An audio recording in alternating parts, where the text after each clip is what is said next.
안산에 있습니다. 안산에 4.16 기억교실에 특히 세월호 이야기를 할 거라서 이쪽으로 오자고 했고, 오늘 여기 안산에 와서 하고 있는데, 기억교실이나 전시관은 보시기는 좋은데, 이런 자담회를 하거나 영상을 찍을 때는 좀 방해되는 게 많아서 일단 나중에 그 기억교실이랑 전시관이랑 저희들이 사진 찍은 것들을 같이 올려드리겠습니다. 나중에 이제 영상 올리면 그때 좀 참고해서 더 봐주시면 좋겠고요.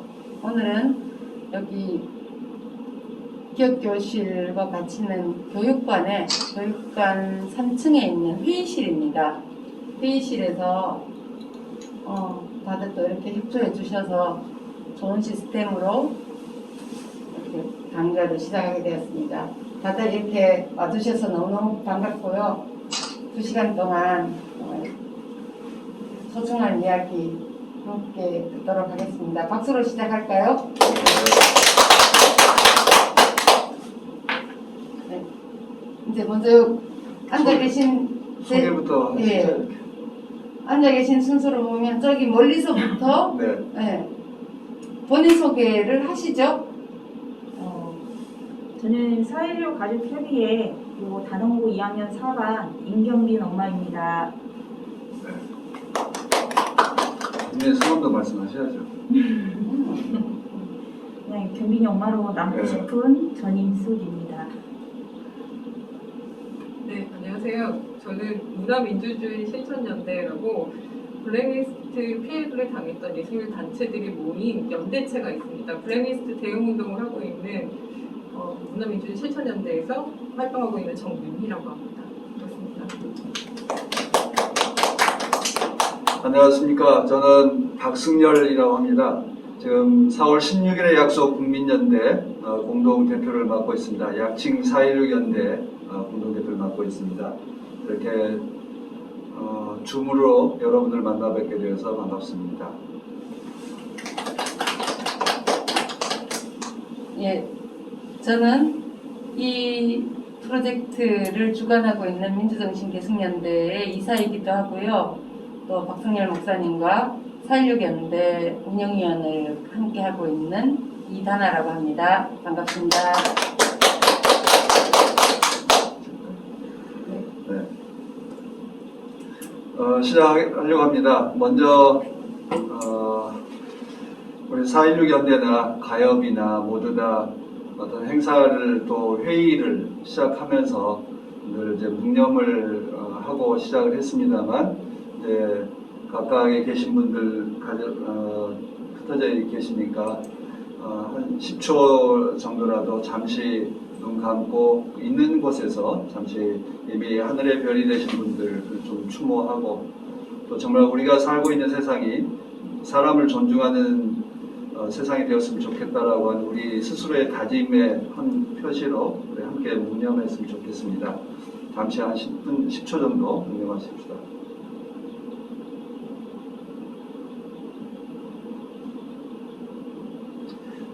네, 고맙습니다. 우리 이다나 선생님 계신 이제 민주화운동정신 계승연대에서 계승국민연대에서 이 프로그램을 제안해 주셔서 한편으로 감사하고 또 한편으로 부담스럽기도 하는 그런 것입니다.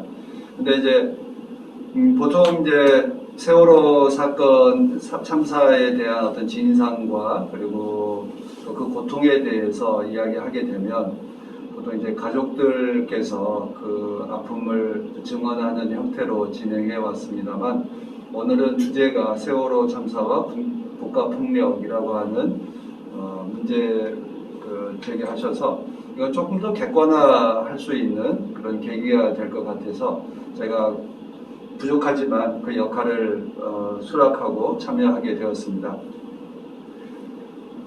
나중에 뭐 세세한 고통과 과정에 대해서는 우리 경빈 어머님께서 또 말씀해 주시겠습니다만 제가 이제 말문을 열어가는 입장에서 먼저 말씀을 드리고 싶습니다.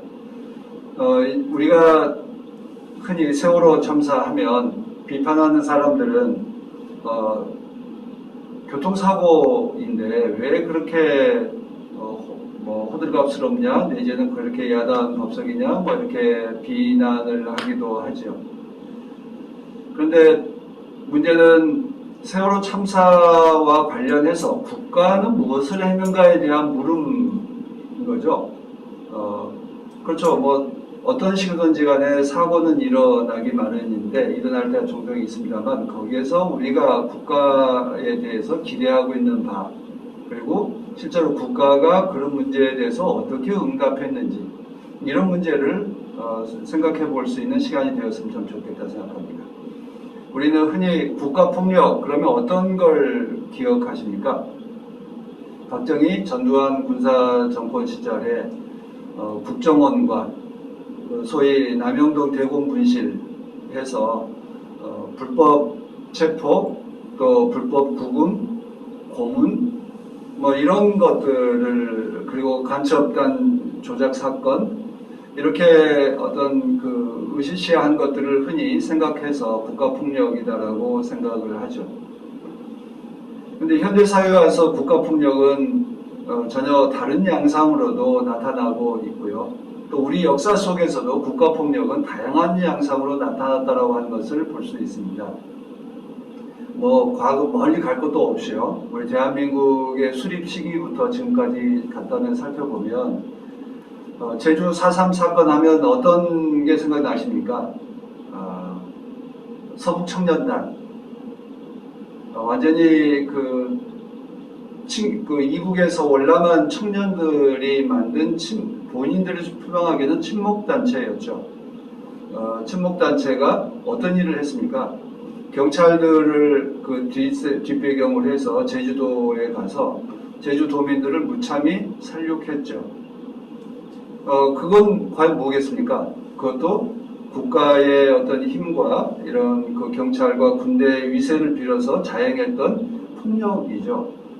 그렇습니다. 그러니까 국가폭력은 개인에게만 일어나는 것이 아니고 서북청년단과 같은 사설단체들이 시민들을 향해서 폭행하고 단순히 폭행 정도가 아니라 살육을 감행했던 일들입니다. 그것도 엄연히 국가폭력의 하나였기 때문에 실제로 정부에서 그 과오에 대해서 반성했죠. 그리고 그 다음 일은 아예 정부가 나서서 자행했던 사건이 있습니다. 전쟁 중에 대전 형무소, 곳곳 형무소에서 갇혀 있었던 죄인들을, 죄수들을 끌고 나와서 그 다음 재판도 없이도 무참히 죽였죠. 대전에 가면 골룡골이라고 하는 이제 그 골짜기가 있고요.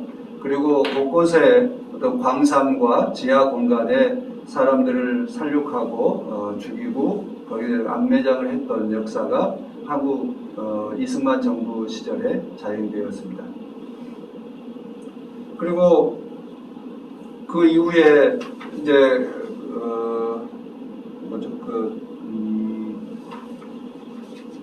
갑자기 생각이 안 나네요.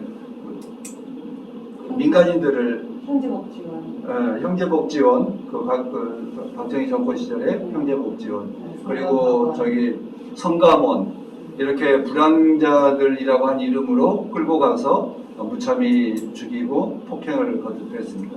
전두환 정권 때는 뭐 광주 그 시민 학살에 대해서 뭐 두말할 것도 없지만 또 한편으로는 우리 그 삼천교육대 사건 같은 경우도 역시 국가폭력의 전형적인 하나입니다.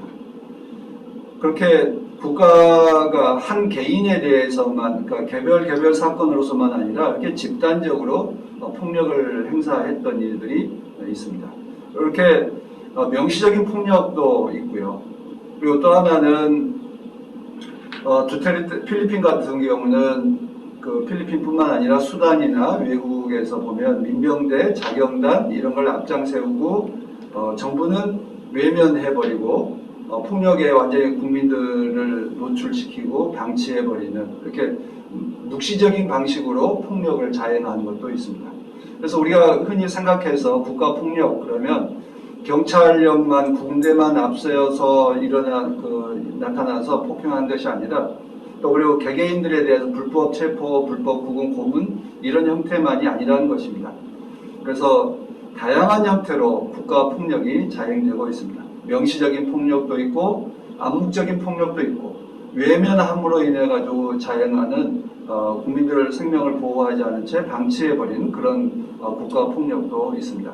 그래서 국가폭력이란 뭐냐에 대해서 보면 국가가 제도와 군대와 경찰을 통해서 명시적이고 또는 암묵적으로 국민들의 생명을 위협하고 죽이는 그런 제도적 폭력의 양상입니다. 그것이 우리 역사에서도 이제 나타나고요. 좀 우리는 그 국가가 자행했던 폭력에 대한 문제가 그럼 오늘 세월호 참사 속에서 어떻게 드러났는가에 대한 이야기를 하고 싶습니다. 우리 이제 경비는 오임도 계십니다만 가족들이 묻는 건 어떤 걸 세월호 참사가 일어났을 때부터 한번 우리가 여기 참여하신 분들도 그렇고요. 시민들도 정말 2014년 4월 16일 아침 세월호에서 사고가 일어났다는 소식을 들었을 때 부모님들은 어떤 생각부터 했겠습니까? 왜 일어났을까? 이걸 물었을까요? 아니면 내 새끼들은 안전하겠지. 우리 아이들은 안전하겠지. 그리고 거기에 선언도 있고 그리고 국가가 있으니까 당연히 구조해 주겠지. 아마 안산에서부터 진도까지 가시는 동안에 그 불안과 그리고 한편으로는 그런 기대 속에서 내려갔을 것입니다. 그리고 수많은 어머니들이 그런 말씀을 하시죠. 부처님께서 그런 말씀을 하시죠. 독화살을 맞았을 때 뭘 먼저 묻겠느냐, 이 화살을 누가 쐈느냐, 어떤 독이 있겠느냐, 이거에 대해서 화학 방정식을 찾겠습니까?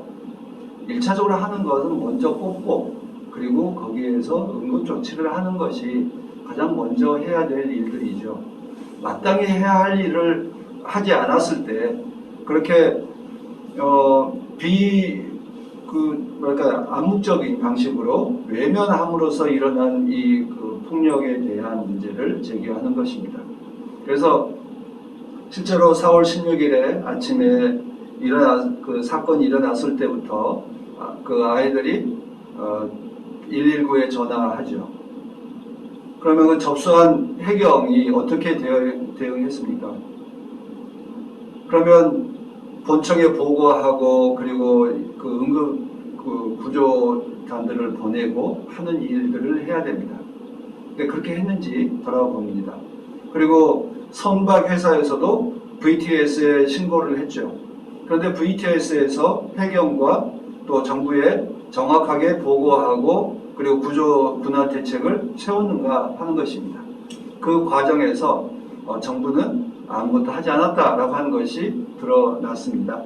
오로지 목포 해경에서 123정이라고 하는 작은 배, 100톤짜리 배를 구조선으로서 보내고 그리고 나머지 그 지역에 있었던 많은 배들 도움을 요청하거나 실제로 그것에 대해서 어떻게 참여할 것인지에 대해서 정확하게 지휘하지 않았다라고 하는 것입니다.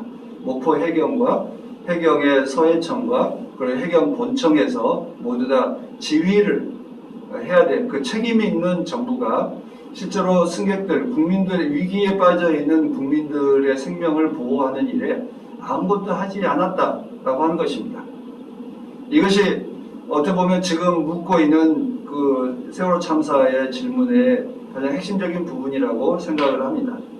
왜 정부와 해경과 이런 데서는 그렇게 국민들의 생명을 구조하는 일에 하지 않았는지, 왜 방치했는지에 대해서 묻고 있습니다. 그리고 그날 해경청에서 저녁 9시 넘어서 해가 질 때쯤 해서 모두 아무것도 하지 않는다라고 아예 철수를 하죠. 실제로 123 함정도 오전 10시 10분쯤에 아무것도 할 수 없는 것이라 판단하고 다 배를 뒤로 밀어버립니다. 승객들을 배 안에 있는 걸 다 알면서도 구조하지 않았습니다. 승객들이 있는 걸 다 알면서도 거기에 대해서 적절한 대응을 지휘를 하지 않았습니다. 그 책임이 과연 누구에게 있습니까? 근데 그것에 대해서 우리는 그 문제를 지금까지 묻고 있고 정부의 대답을 요구하고 있습니다. 그런데 정부의 대답은 해경이 무능해서, 해경이 게을러서, 해경이 그런 부단한 심판의 훈련을 하지 않아서라고 이야기를 할 뿐이지 누구도 책임지지 않고 있다는 점입니다. 오로지 123 정장 한 사람만 책임을 묻고 구속되고 기소당했습니다. 그리고 검찰에서 1차 광주지검에서 할 때 보면 목포 해양경찰서장, 해경 서부 서해청장, 그리고 해경청장에 대해서 모두 다 기소하지 않았습니다. 기소하지 않을 뿐만 아니라 심지어 수사조차도 하지 않았습니다. 그것이 지금까지 밝혀진 바입니다. 그리고 정부에서 그런 해경과 그리고 왜 그렇게 되지 않았는지에 대해서 감사를 했지만 감사에 있어서도 정확하게 지휘 라인에 대해서 왜 구조하지 않았는지에 대해서 감사하지 않았습니다. 그리고 징계하지 않았습니다. 징계를 요청했을 때는 이미 책임지고 있는 사람들은 도의적인 책임이라는 미명하에 다 사퇴하고 빠져나갔기 때문에 아무도 징계받지 않았고 그들은 온전히 징계받지 않고 사퇴했기 때문에 연금도 국민들이 주는 세금도 다 받아서 누리고 있습니다. 국민들이 이후에 가족들이 해경 지휘 책임자들에 대해서 고소하고 고발했죠. 그래서 검찰의 특수부에서 기소를 해서 지난번에 이제 1차 1심이 판결이 나왔습니다만 법원에서는 무죄 판결을 내렸습니다. 결국 국민들은 국가가 구조하지 않아서 모두 다 죽임을 당했는데 아무도 책임지지 않는 세상이 되었습니다. 우리는 흔히 박근혜가 세월호 때문에 탄핵당했다고 이야기하지만 분명히 여러분 기억하시기에 세월호 참사 문제에 대해서는 탄핵 사유에서 그가 파면당해야 된다, 탄핵당해야 된다는 이유 중에서 배제되었습니다. 결국 국가는 세월호 참사가 있었을 때 아무도 책임지지 않았고 국가는 존재하지 않았다는 것입니다. 저와 그리고 많은 시민들은 세월호 참사의 그런 점에서 국가의 무능함 내지는 방조 행위로 인해서 참사를 당한 것에 대해서 국가의 책임을 물어야 한다는 것입니다. 그래서 그걸 묻지 않는 것, 국가가 명시적일 뿐만 아니라 묵시적으로 폭력을 자행하는 것조차도 우리는 국가의 폭력이요 국가의 범죄라고 규정하고 그에 대해서 책임을 요구하고 있습니다. 아직까지 정부에서 책임자들 가운데 형사처벌받은 사람은 아까 말씀드렸던 것처럼 123 정장 한 사람, 그리고 목포 해양경찰서장은 가지도 않았고 지휘하지 않았는데 서류를 조작했다는 이유 하나로 처벌받았지 실제로 그가 이 문제에 대한 지휘하지 않았다라고 하는 것에 대한 책임자로서 처벌받지 않았습니다. 그렇게 해서 국가는 세월호 참사에서 모두 다 빠져나가고 오로지 모든 아픔과 고난에 대해서는 가족들이 다 떠안고 있습니다. 그리고 그 이후에 시민들과 가족들의 요구에 의해서 진상조사의 과정을 위해서 특별조사위원회가 만들어졌습니다. 특별조사위원회가 이후의 진행 상황이 어떻게 되었습니까? 여러분 기억을 위해서 다시 말씀드리면 박근혜 때는 특조위가 정상적으로 돌아가지 못하도록 온갖 비난과 방해가 자행되었습니다. 심지어 세금 도둑질이라는 용어로 해서 비난하던 사람들, 지금도 그가 야당에서 주요한 책임을 맡고 있는 사람이 있습니다. 그것뿐입니까? 세월호 특조위의 위원으로 파송받았다 해서 그 사람들이 와가지고 온갖 이름으로 회의를 방해하고 회의를 무산시키고 조사 과제 설정을 하는 것조차도 늘 방해해 왔습니다. 그래서 결국 진상규명 과정에서도 그런 것을 덮으려고 했습니다. 우리는 그것 또한 역시 국가의 범죄이고 국가의 폭력이라고 생각을 합니다.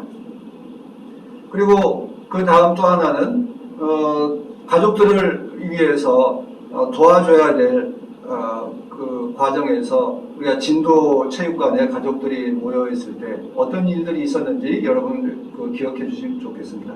경찰들과 그리고 국정원과 정보사령부가 TF팀을 꾸리고 거기에 가서 가족들이 도대체 무슨 이야기를 하는지 어떻게 활동하고 있는지에 대해서 내사하고 그것을 문서로 만들어서 상부에 보고했다는 점입니다. 그런 것처럼 진상조사 과정 그리고 가족들의 아픔을 치유해가는 과정에서조차도 그들은 이러저러한 이유로 사찰하고 언제나 감시의 대상으로 삼았다라고 하는 것입니다. 이렇게 정보 부처를 동원하고 경찰을 동원해서 가족들을 압박하고 이런 것들이 국가폭력의 하나입니다. 그리고 현재 정부에 들어와서도 진상조사 문제에 대해서 정부의 책임을 규명하는 일인데도 불구하고 정부는 사참위가 모두 다 알아서 할 것이다 라고 하는 이름하에 모든 걸 하지 않습니다. 협조하겠다라고 이야기하지만 실제로 시간은 계속 끌고 있을 뿐입니다. 국정원에서 자료를 주겠다고 했는데 그 자료를 달라고 하는 요구를 씨름하다가 지난해 12월경부터 데이터를 주겠다라고 이야기했지만 지금도 여전히 데이터는 온전하게 넘어오지 않고 있습니다. 그리고 그 당시의 진상조사 과정에서 왜 해경이 늦었는지 해군은 도대체 뭘 했는지에 대한 자료를 달라고 하지만 해군은 여전히 넘겨줄 수 없다고 버티고 있습니다. 그리고 여러분 기억하시죠? 문재인 정부가 출범했을 때 청와대에 들어가는 지 한 달여 만에 세월호 관련 서류들이 무작위적으로 다 파기되었습니다. 그리고 나머지 서류들은 국가기록원이라고 하는 그 정부로 넘어가 버린 채 완전히 봉쇄당하고 있습니다. 그러니까 진상조사를 하려고 하는 그 이유, 그러니까 4월 16일에 참사의 현장에서뿐만 아니라 그 이후 진상조사 과정에서조차도 정부는 가족들에 대해서 협조하거나 그 책임을 다하려고 하는 모습은 보여주지 않고 있습니다. 시민들의 요구에 의해서 만들어진 특별법에 의해서 특조위가 만들어지고 선조위가 만들어지고 사참위가 만들어졌지만 겨우 거기에 응대할 뿐입니다. 적극적으로 정부가 스스로 진상조사를 하고 사참위에 협조하고 있는 것은 없습니다. 늘 요구하면 협조하겠다라고 말로만 응답할 뿐입니다. 저는 이런 문제들이 전형적으로 국가의 부재, 국가가 명시적이고 또한 암묵적으로 시민들의 생명에 대해서 위협하고 신체적인 폭력을 자행하는 국가 폭력이라고 규정합니다. 그래서 세월호 참사는 국가의 무능함에서 시작했는지는 그 구조의 무능함에서 시작했는지 모르지만 그 이후에 일어난 일들은 그 무능함과 자기들의 어떤 잘못을 덮기 위해서 온갖 폭력을 자행했던 일을 우리가 보고 있습니다. 오늘 세월호 참사는 결국 국가의 폭력에 의해서 자행되었고 그 국가가 그 책임을 져야 된다라고 한 점을 말씀드리겠습니다. 네, 그래서 세월호 참사와 국가 폭력에 대해서 정부의 책임이 있음을 원인에서부터 그 이후 과정에 대해서 좀 간략하게 말씀을 드렸습니다.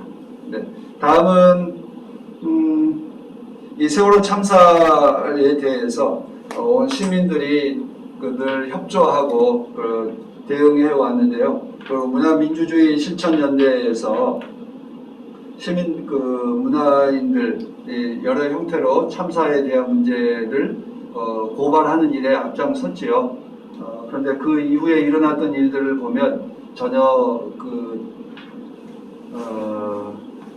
수용되지 않고 오히려 블랙리스트에 올라가서 어려움을 겪었던 것이 있습니다. 그래서 박근혜 정권 하에서 있었던 문화민주주의 실천연대 그 블랙리스트에 대해서 문화민주주의와 실천연대에서 생각하고 있는 국가폭력이 무엇인지를 한번 말씀해 주시고 그 다음 세월호 참사 가족들의 이야기도 좀 들어보고 하겠습니다. 네. 문화민주주의 실천연대에서 공동운영위원장을 맡고 계시는 우리 정윤희 선생님, 미술 작가님이신데요. 블랙리스트 문제에 대해서 그 증언을 해주시도록 하겠습니다. 네, 안녕하세요. 여기 이제 그 회의에 줌회의에 이제 참여하시는 분 중에도 이제 블랙리스트에 오시거나 재판 이제 그러니까 블랙리스트 피해 배보상 관련된 소송을 하고 계신 분도 있을 거라고 생각을 합니다. 블랙리스트는 이제 이렇게 세월호 문제라던가 한국 사회에서의 사회적 문제를 예술 작업을 통해서 목소리를 내거나 혹은 그 박근혜 정권, 그러니까 이명박 박근혜 정권의 그 정치적 이념이나 혹은 정권을 비판적으로 이제 담고 있다라고 하는 이유로 예술가들을 이제 사찰하고 검열하고 배제하고 차별한 이제 국가폭력이라고 저희는 얘기하고 있습니다. 아까 이제 목사님께서 말씀해 주셨는데요. 국가폭력이라고 하는 게 현대 사회에서 특히 최근 들어서는 국가폭력의 유형들이 굉장히 다양화되고 있습니다. 그랬을 때 이제 블랙리스트를 통해서 자세히 들여다보면은 도대체 누가 크게 다친 거야? 그냥 예술 지원 사업 다시 받으면 되는 거 아니야? 라고 이제 생각하는 경우도 있는데 그것이 아니라 그 한 사람이 전 세계를 살아가면서 국가폭력에 노출돼 있는 거죠. 예술가가 특히 아까 말씀해 주셨듯이 어떤 사회적인 문제들, 뭐 광주 사태라던가 혹은 보도연맹 사건이라던가 이런 사회적 그 국가폭력에 관련된 그런 사회적 사건들을 계속 증언하고 기록하고 드러내고 했던 이런 작업, 전 세계에 걸쳐서 그런 작업을 해왔던 사람들이 어떤 명단에 올라서 관리되는, 지원 배제되는 관리되는 이제 명단에 올라서 이제 다시 한번 그때의 트라우마를 이제 복귀하게 되는 거죠. 그래서 이 블랙리스트 문제라고 하는 게 단순하게 만 명 명단에 오르고 지원 사업에 배제됐다라고 하기보다는 이런 사회적 문제를 증언하는 예술가들이 전반적으로 예술가들의 어떤 손과 발을 묶었다고 보고 있습니다. 사실 이제 오늘 이제 세월호 자리인데요.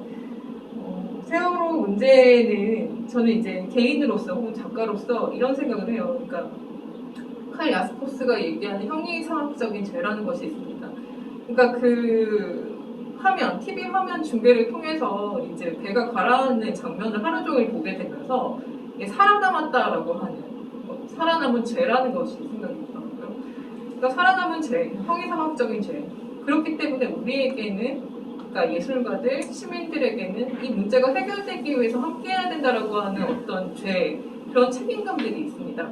그럼에도 불구하고 국가는 혹은 정치, 이 문제가 국가가 책임지게 하기 위해서는 그 사이에서 정치적 역할들을 해야 되는 정치적인 어떤 권력이 있는 주체들이 이 부분들에 대해서 좀 명확히 해주면서 봐야 되는데 사실 이 진상조사 문제라던가 이런 것들이 좀 심각하다고 생각합니다.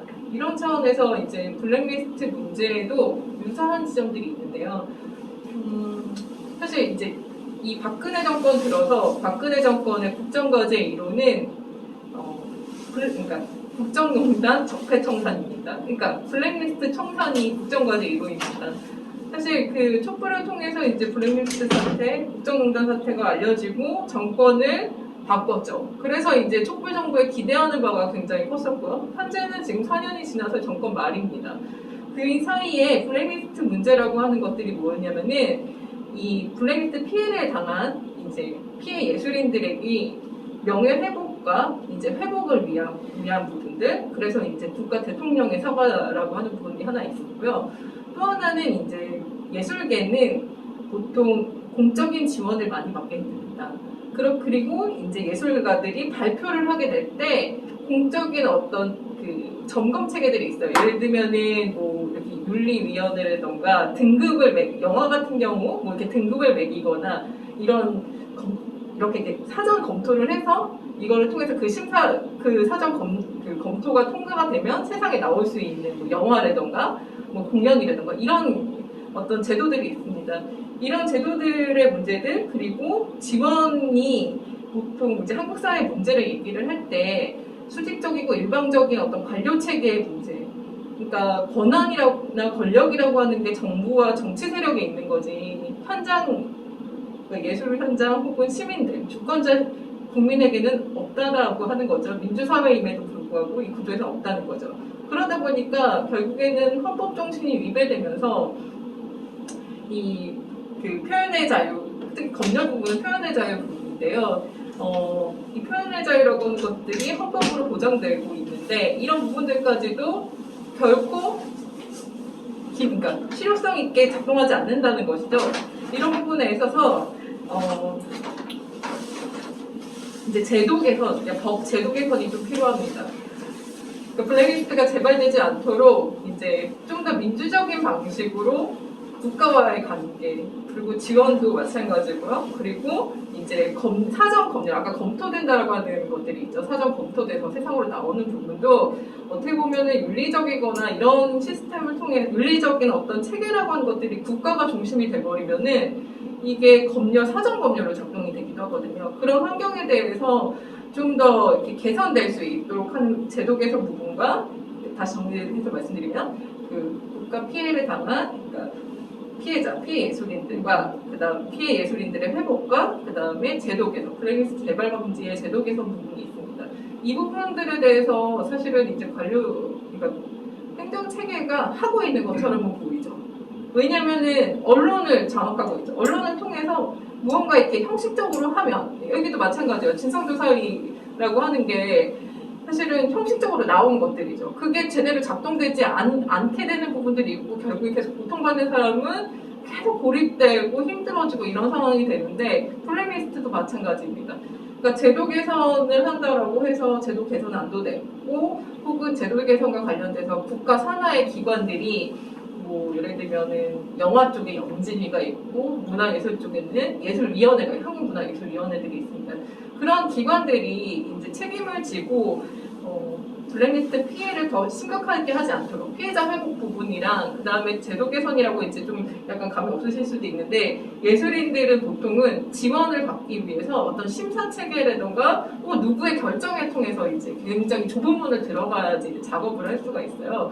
그런 것들에 대해서 좀 어떤 평등한 관계를 지향하지 않으면 사실 예술가들이 어떤 작업을 하느냐 아까 사회 비판적인 작업을 하는 작가들은 대부분 사실 지원 사업을 많이 받지 못하는 경우도 있습니다. 그때 정부에 따라서 그렇기 때문에 이런 환경 개선이라고 하는 부분들도 사실은 과제로 있습니다. 그리고 최근 들어서 이제 아마 뉴스를 보셨을 텐데 예술인 권리 보장법이 이제 제정이 됐는데요. 그건 거의 한 5년을 투쟁을 해서 이제 만들어냈지만 사실은 정부가 굉장히 이제 정부의 입장이 되게 유리한 방식으로 이제 만들어졌습니다. 이렇게 이제 국가폭력, 그러니까 저희도 이제 어떻게 말씀을 드려야 될까 모르겠는데 사실은 블랙리스트 문제가 또 한 축으로는 해결하는 부분에 있어서 많은 이 피해 예술인들이 지금 사법적 투쟁을 하고 있습니다. 이게 뭐냐면은 이제 손해배상 청구를 하는 민사소송을 하고 있고요. 또 한 축으로는 이제 김기춘, 조윤선 등과 같은 이제 박근혜도 마찬가지였고요. 이 블랙리스트 사태에 책임이 있는 책임자들을 이제 처벌하는 이제 법적인 이제 재판들이 있습니다. 그런데 그런 재판들이 뭐냐면은 진척이 안 되는 거예요. 박근혜, 김기춘은 모든 죄가 축소가 돼가지고 직권남용 권리행사 방해죄라는 걸로 굉장히 좁혀졌거든요. 최대 나와봤자 2년 정도 나오는 건데 이게 뭐냐면은 이제 공무원들에게 의무 없는 일을 시켜가지고 명단을 송부했냐 안 했냐 지원을 배제했냐 안 했냐 이런 것들인데 아마 좀 법에 관심이 있으신 분들은 아시겠지만 직권남용죄를 판단하는 데 있어서 굉장히 그 직권남용죄를 판단하는 가짓수를 굉장히 많게 해서 실질적으로 처벌을 못하게 하는 거죠. 그러다 보니까 김기춘 같은 경우도 아까 말씀드렸던 직권남용죄가 대법원에 가서 파기환송심이 돼서 고법으로 이제 시작이 됐고요. 그게 이제 1년 만에 올해 초에 대법에서 파기환송 나오고 1년이 지나서 고법에서 이제 고법에서 다시 시작을 했는데 시작을 한다고 하고 재판부가 바뀌어버린 거죠. 여기서도 이제 온갖 그 문제들이 많이 발생되는데 그대로 이제 방치되어 있다고 저희는 보고 있고요. 또 하나는 이제 그 아까 말씀드렸던 피해자들이 국가 상대로 이제 소송을 합니다. 그랬을 때 이게 분명히 블랙리스트가 국가폭력이다라고 하는 것들로 이렇게 1심이 나요. 선고가 나요. 그러면은 그걸 갖고 정부가 항소를 하는 거예요. 분명히 정부, 특히 지금 현재 문재인 정부, 여기서는 이제 뭐 문체부나 이런 정부가 이 블랙리스트 문제를 분명하게 책임을 지겠다고 했음에도 불구하고 항소를 해버리는 거예요. 그렇기 때문에 실제로 국가가 책임지지 않는 것들이죠. 법적으로도 책임지지 않는 거고, 제도적으로 책임지지 않는 거고, 형식적으로는 이제 법을 이제 통과를 시켰는데, 이 법을 통과시키고 하나로 이제 블랙리스트 문제를 해결했다라고 얘기를 하려고 합니다. 그리고 아무래도 이제 이런 것들이 있는 것 같아요. 사회적으로 블랙리스트가 왜 국가폭력인지를 얘기할 때 이게 누가 죽은 것도 아니고 이게 뚜렷하게 이렇게 명확하게 드러나는 것이 없잖아요. 피해가. 근데 저 같은 경우는 이제 제 주변에 블랙리스트 피해를 통해서 일상생활도 되게 어렵고 이 문제를 얘기할 때 굉장히 수용력이 갑박하고 혹은 되게 지병에 이제 다시 발병을 해서 고통스럽게 지내시는 분들도 보게 되고요. 또 하나는 이런 것이 있습니다. 이 문제가 사실은 예술가, 예비 예술가나 청년 예술가, 예술계의 미래하고 되게 직결되어 있는데요. 오히려 이제 블랙리스트 문제의 기성작 예술가들보다는 젊은 세대들이 더 공감하는 바가 있습니다. 그러니까 블랙리스트가 왜 발생됐냐라고 하면 예술가가 워낙에 사회적으로 지위가 굉장히 열악합니다. 그러니까 백수 수준인 거죠. 그러니까 직업적 지위라는 것이 없고 어떤 활동을 해도 거기에 대한 대가라든가 혹은 예술가가 요즘 뉴스에서도 얼마 전에 보셨을 텐데 홍대 미대 이제 교수 성폭력 사건 뭐 이런 식으로 그 위계 구조에서 굉장히 취약하기 때문에 사실은 이제 고통을 굉장히 받고 있거든요. 그런데 그런 당사자가 되는 젊은 예술인들이 블랙리스트가 발생됐던 이유, 원인들, 그리고 지금 국가가 책임지지 않는 문제를 보면서 거기서 동감을 하면서 같이 이제 싸워주고 있는 것들이 조금씩 생기고 있거든요. 그렇기 때문에 이제 아무래도 예술계의 문제라고 하는 부분에 예술가로서는 굉장히 예술가의 존재성이라는 부분은 굉장히 중요합니다. 그리고 얼마 전에 이제 저희가 지난 겨울에 한 6개월 정도 1인 시위를 했었어요. 광화문 광장에서 1인 시위를 하면서 국가폭력에 대한 책임을 이제 대통령에게 묻는 이런 시위를 했었고 경민이 어머님께서도 이제 참여를 해주셨습니다. 이렇게 이제 그리고 또 한쪽으로는 블랙리스트라고 하는 문제가 문화예술계의 문제냐 단순하게 그렇지 않다는 거예요. 저희가 이제 그 시국선언 한 3주년 때 이제 국가에서 발생하고 있는 국가폭력으로서 블랙리스트를 역사 부분, 그러니까 역사 교과서 부분이라던가 인권, 그 다음에 노동 부분 이렇게 묶어서 이렇게 같이 이제 토론을 했던 적이 있습니다. 오히려 블랙리스트라고 하는 방식의 국가폭력이 굉장히 심각한데 예술계는 이제 이 문제가 정치적으로는 어떤 분위기를 타고 이렇게 드러난 부분들이 있었는데 노동계에서나 역사 교과서나 이런 부분에 있어서는 정말 이게 사회적으로 드러나도 이것들이 해결이 안 되는 것들이에요. 이런 부분들에 있어서 좀 말씀을 드리고 더 얘기를 나누면서 진짜 시켜 나가겠습니다. 네, 고맙습니다. 그러니까 블랙리스트 문제는 한 문화예술인의 한 개개인들의 어떤 고통에 대한 문제가 아니고 그리고 국가가 제도적으로 또 국가의 공권력을 동원해서 리스트를 만들고 그걸 제도적으로 배제하고 그를 생계의 위협 속으로 몰아넣었다. 그리고 어떻게 보면 예술인에게 가장 필요한 건 어떤 자유로움에 대한 건데 그거에 대한 공포심을 조장한 게 그게 바로 폭력적인 거 아니겠어요? 폭력이라고 하는 건 위협을 가하고 공포스럽게 하고 그래서 위축되게 해서 다른 행동을 하지 못하도록 하는 강제력을 보통 우리가 폭력이라고 하는데 그런 점에서 진짜 문화적인 방식으로 문화인들을 네. 그냥 공포에 몰아넣었던 것 같아요. 한 가지 말씀 좀 안 드렸던 게 이제 블랙리스트가 작동했던 방식이 뭐냐면 청와대 비서실, 그러니까 박근혜와 김기춘 이제 청와대 비서실에서 이제 지시가 내려옵니다. 특히 좀 독특한 게 뭐냐면은 물론 우리나라 이게 지금 민주화 시기에서 민주화가 되지 않았던 그 시기에는 검열이라는 게 굉장히 일상적이었죠. 그런데 이제 이게 민주화 시대로 넘어오면서는 87 이후부터는 이제 조금씩 깨어나가면서 이 검열 문제들이 조금 완화되는 것들이 있었는데 이게 박근혜 때 돼서 물론 이명박 때부터 있었어요. 이명박 때도 예술가들이 촛불 이제 그때 광우병 촛불 거기에 나가면은 그 나가는 단체에게 지원을 하지 않겠다라고 공문을 보냈었거든요. 그리고 이제 박근혜 때는 뭐냐면 개별 리스트를 이제 작성을 했습니다. 그럴 때 어떻게 하냐면 그 김기춘이 특히 예술계, 영화계나 이런 데 영향력이 크다는 걸 알기 때문에 굉장히 민감했었고 그래서 이제 예술가들의 리스트, 자기가 아는 리스트부터 이름부터 시작해서 이렇게 리스트를 만들도록 지시를 하거든요. 그러면 그것들에 대한 조사를 하기 위해서 국정원이 움직입니다. 거기서 나온 내용들이 그 문체부의 실무를 담당하는 과장급들이죠. 과장급들과 또 산하기관까지 해가지고 그러니까 국가가 예술을 발전시키고 예술가들의 활동들을 통해서 이렇게 한국 사회의 어떤 문화, 예술, 인류사를 이제 발전시키는 게 국가의 책임이라고 하는데 그런 국가 책임 체계, 그러니까 행정 체계를 총동원해가지고 이제 배제를 한다는 거죠. 그러니까 국가 폭력을 행했다는 거죠. 그래서 이 지점에 있어서 정책 범죄라고도 얘기를 하고 있습니다. 네. 그래서 오늘 전체 주제가 국가 폭력의 그 양상과 나타나는 그 피해를 겪는 방식들도 여러 가지로 이제 확실히 과거와 같은 방식은 아닌 것 같습니다.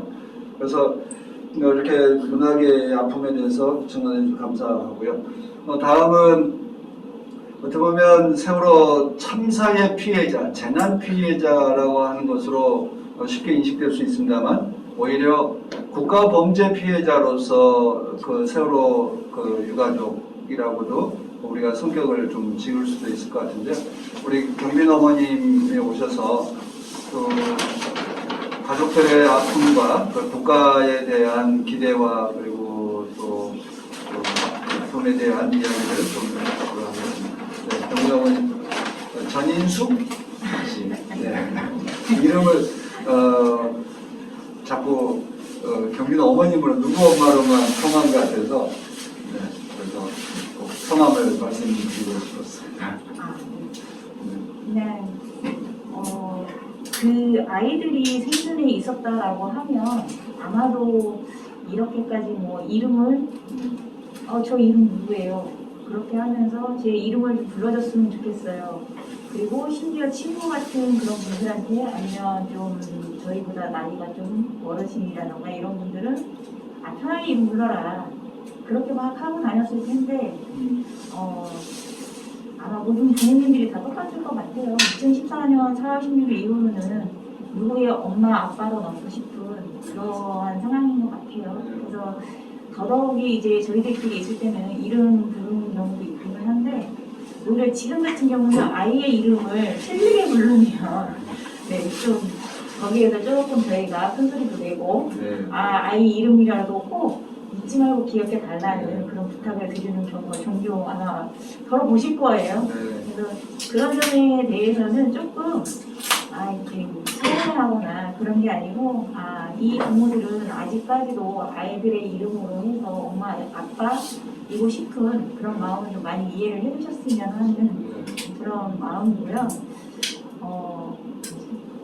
그냥 이렇게 이야기를 하다 보니까 저희가 정말 세월호 참사 일어난 지는 지금 7년이 넘었었잖아요. 7년이 넘어서 지금 이렇게 생각을 하고 있는데 어떻게 보면 많은 분들이 아직도 세월호야 하시는 분들이 계시고 그리고 어떤 분들은 이제 7년이 하시는 분들도 계세요. 근데 어떻게 보면 짧을 수도 있고 길 수도 있는 이 시간 동안에 정말 우리가 겪지 말아야 할 이런 일들부터 시작해서 너무 많은 일들을 겪다 보니까 어디서부터 어떻게 이야기를 해야 되는 게 맞을지는 모르겠어요. 그리고 짧은 시간 동안 세월호를 이야기를 한다는 그 자체는 이 시간 동안 과연 어떻게 어느 만큼을 이야기를 해야지 그냥 우리가 강압이 아닌 그냥 순수하게 세월호 진상규명은 당연히 돼야 되는 일이고, 그리고 아까 그 무수히 우리 국가폭력에 대해서 목사님도 그렇고 이야기를 많이 해주셨잖아요. 그렇기 때문에 적어도 국가폭력을 당하신 분들은 이야기를 하다 보면 이 시간이 너무 짧을 것 같아. 더 했으면 좋겠는데 아직도 응어리가 남아있어. 이런 분들이 굉장히 많을 것 같아요. 그리고 어디 가서도 제가 종종 이야기를 하다 보면 정말 너무 창피하고 미안한 일이지만 우리도 세월호를 겪고 나서 저 같은 경우는 굉장히 컸어요. 세월호를 겪고 나서 이렇게 많은 참사, 사건, 사고 이러한 일들이 마무리가 되거나 정리가 되고 이러한 일들 없이 다 물밑에서 거리에서 정말 함께 연대를 하면서 목소리를 내고 정말 이거에 대한 우리 거에 대한 답을 좀 내달라는 그런 목소리를 그렇게 내고 있음에도 불구하고 정말 아무것도 해주지 않고 있는 그런 상황인 것 같아요. 그러니까 아까 그 목사님도 2014년 4월 16일 부모님들의 마음 뭐 이렇게 이야기를 하셨잖아요. 저는 다른 거는 둘째치고 정말 저 같은 경우는 내려가면서도 설마 대한민국인데 그게 1순위였던 것 같아요. 이렇게 좋은 나라에서 그렇게 생각을 하고 내려가는 게 가장 큰 것 같아요. 그리고 대한민국인데 당연히 아이들 배에 다 싣고 나오고 있겠지 이런 기대감을 안고 갔었거든요. 근데 세월호 같은 경우는 현장에서 정말 해군이 있었고 해경이 있었고 뭐 경찰들도 있었고 심지어는 우리 지금 드러난 지금 사실 중에 기무사, 국정원 그렇게 높으신 분들이 와 계시면 진짜 좀 얘기를 해주시던가 뒤에서 이렇게 숨어가지고 일을 하셨는지 정말 이해가 안 가지만 근데 나중에 드러난 사실로는 여러분들을 보호하기 위해서 보호를 받은 사실, 그러니까 기억도 없지만 그러면 보호를 하러 왔으면 드러내놓고 우리가 이러이러한 지금 조직에서 보호를 해주기 위해서 나와 있습니다라고 그럼 바람직하게 이야기를 하면 좋잖아요. 숨길 일도 아닌데. 근데 심지어는 그렇게 하면서 그분들이 또 와서 좋은 일만 한 건 아니었잖아요. 뭐 사찰부터 시작해서 현재 우리가 그 중앙지법에 가서 재판에 참여하고 있는데요. 특조위 방해 재판과 지금 현재 기무사 재판하고 함께 방청을 하고 있어요. 그리고 뭐 조금 있으면 아마도 이제 해경 재판도 다시 또 할 것 같은데 이게 잘못된 행위이기 때문에 재판을 하고 있는 거잖아요. 근데 여전히 그만큼 하면 됐지 라는 이야기를 아직도 저희가 들어야 되고 그리고 참사 초기에 해경들한테 무수히 아이들이 들었던 세월호 승객들이 들었던 가만히 있어라 라는 이야기를 1차적으로 그렇게 피해를 받으면서 그게 저는 폭력이고 피해이고 그렇게 생각을 하고 있거든요. 근데 2차의 피해라고 생각을 하는 건 현재 지금 세월호 참사로 진상규명을 바라고 있는 가족들이 지금 현재 받고 있다고 생각을 해요.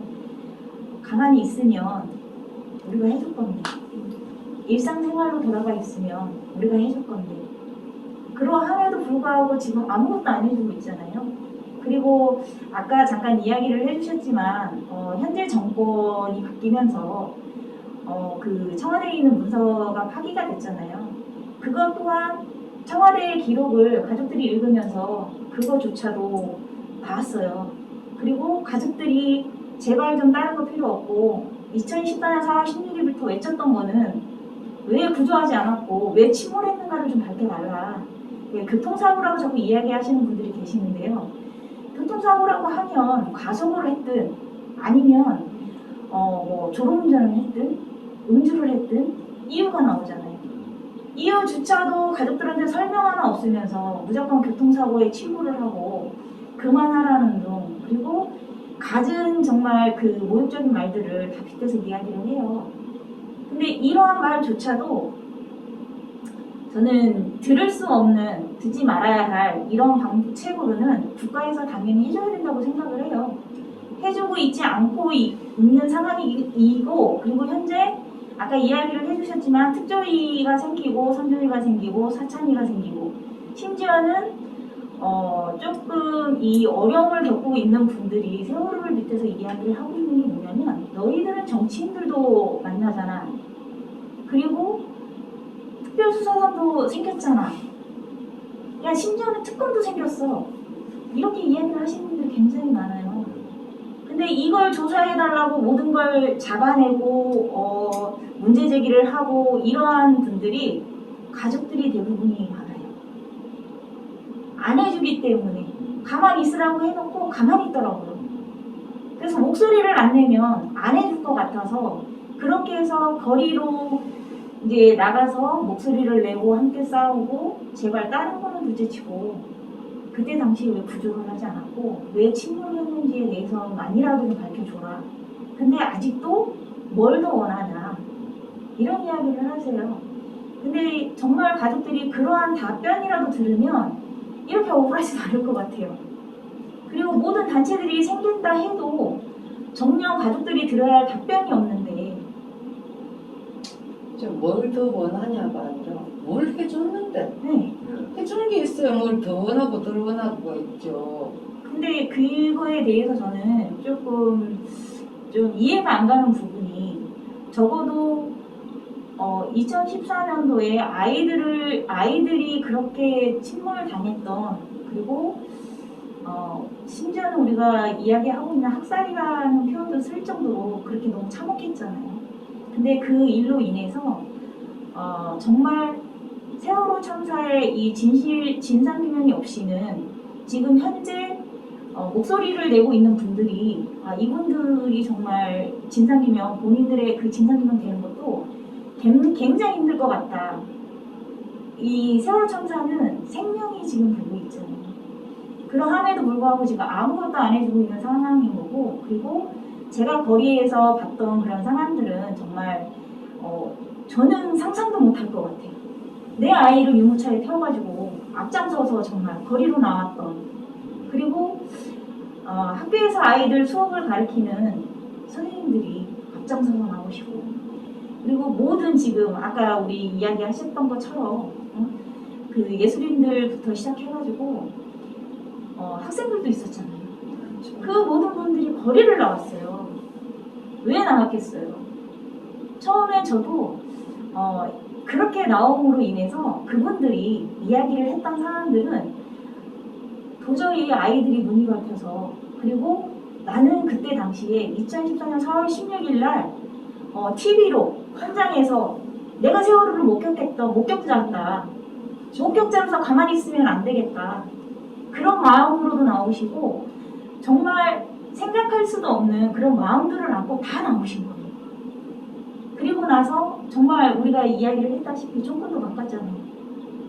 근데 지금은 그게 정말 촛불 정권이 맞나요? 이런 이야기가 나올 정도로 너무 참담해요.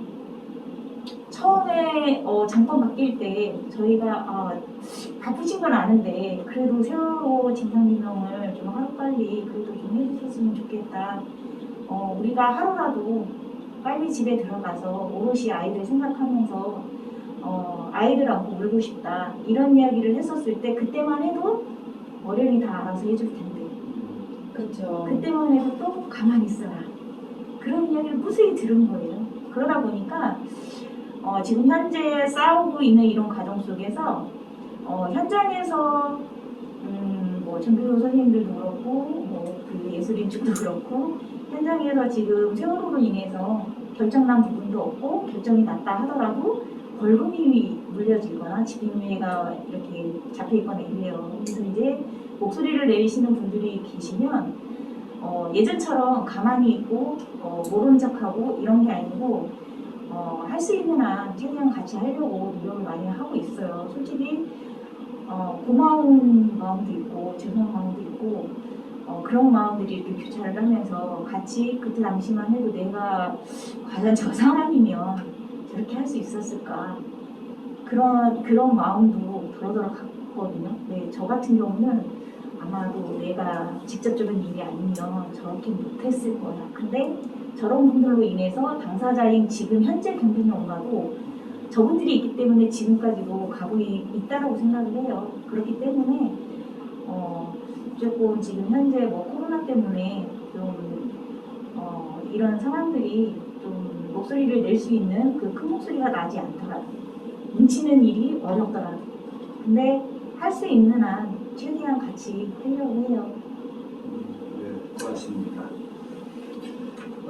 우리 그 이나 선생님도 그 우리 그 민주운동 개선 그 정신 개선 국민연대이기도 하지만 그 책임자이기도 하지만 실제로 또 국가폭력의 피해자이시기도 하고. 네, 그렇죠. 네. 안 그래도 이제 제가 이런 얘기를 하면서, 뭐, 물론 이 프로젝트를 이렇게 같이 하게 된 것도 제가 또 이제 그런 국가폭력 피해자이고, 또 이제 저희 아버지는 이제 조작관적으로 평양을 하셨고, 그래서 그 트라우마를 일찍 돌아가셨고, 근데, 그러니까 뭐 그 자식으로 저도 이제 평생을 그냥 빨갱이 자식으로 살아왔잖아요. 그런 것들이 아마 또 이 개성연대랑 같이 일을 하고 이런 데 많은 영향을 줬던 것 같아요. 근데 저는 이제 그 뭐 제 얘기보다는 얼마 전에 어떤 게 있었냐면 신문 기사에 국정원이 이제 옛날 그 과거 사건들, 과거 이제 간첩 조작 사건들 구체적으로 이제 저희 아버지가 그 소속돼 있던 그러니까 포함됐던 그 뭐 남조선 해방 전략당 그 구체적인 사건 이름을 딱 명시해서 그 유가족들에게 사과를 했다는 거야. 그 기사가 났어요. 국정원에서 이제 보도자료를 뿌린 거지. 그래서 그 기사를 보는데 진짜 피가 거꾸로 확 도는 거예요. 수십 년 됐고 우리 뭐 이제 재심해서 무대도 받았고 그렇지만 그런다고 뭐 우리가 과거로 다시 돌아가서 세월을 바꿀 수 있는 건 아니잖아요.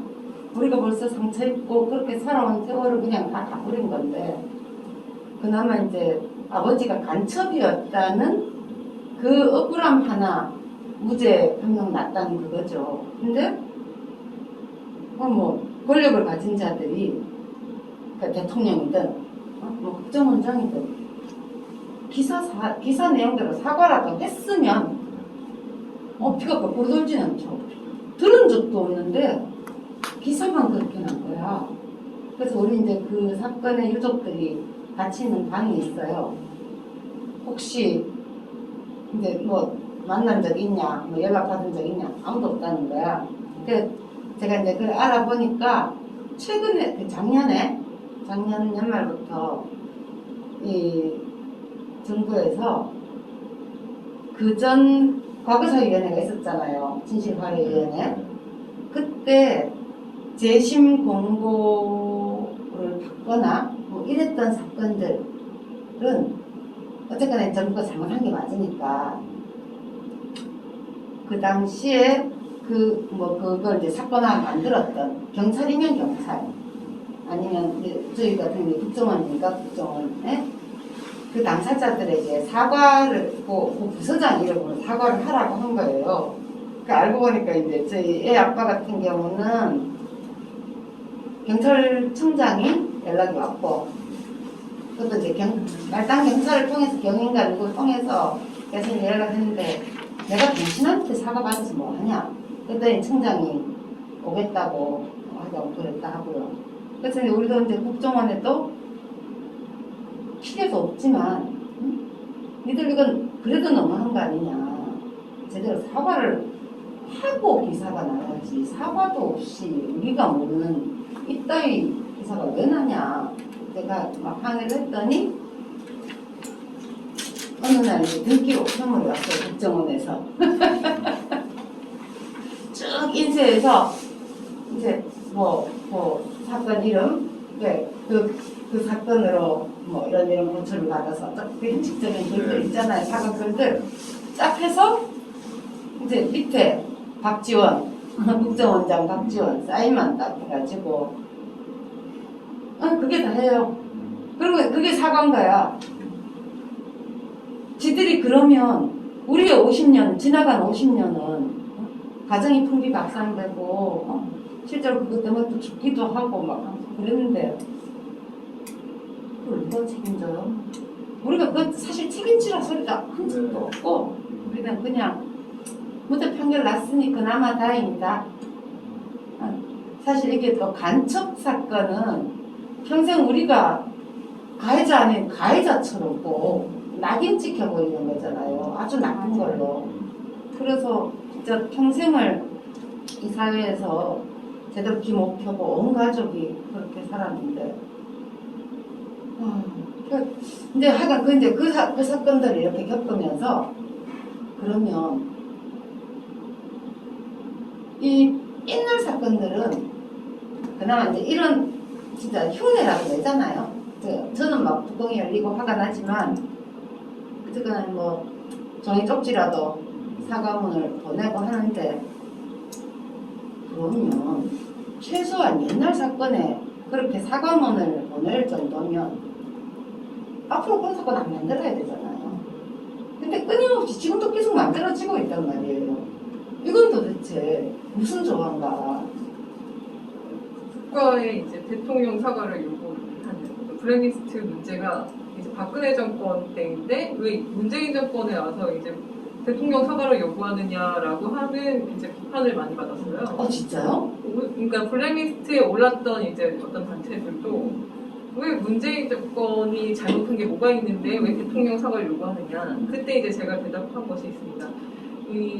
이제 이런 거죠. 쉽게 생각해보면 뭐 위안부 문제나 혹은 강제노동 문제 같은 경우 왜 일본의 이제 총리에게 사과를 요구하고 그리고 독일 같은 경우는 매 총리가 딱 어느 시점이 되면은 이제 나치가 있었던 그 시대의 폭력에 대해서 사과를 합니다. 그 이유가 뭐냐면은 사회적으로 공식적으로 기억을 하는 거예요. 공식적으로 기억을 하고 피해자의 이름을 열거를 하고 그렇게 공식적으로 사과를 하고 앞으로는 재발 방지하기 위해서 무엇을 하겠습니다라고 항상 정권이 바뀌어도 역사적으로 계속 약속을 해주면서 경각심을 갖는 거거든요. 사회적으로.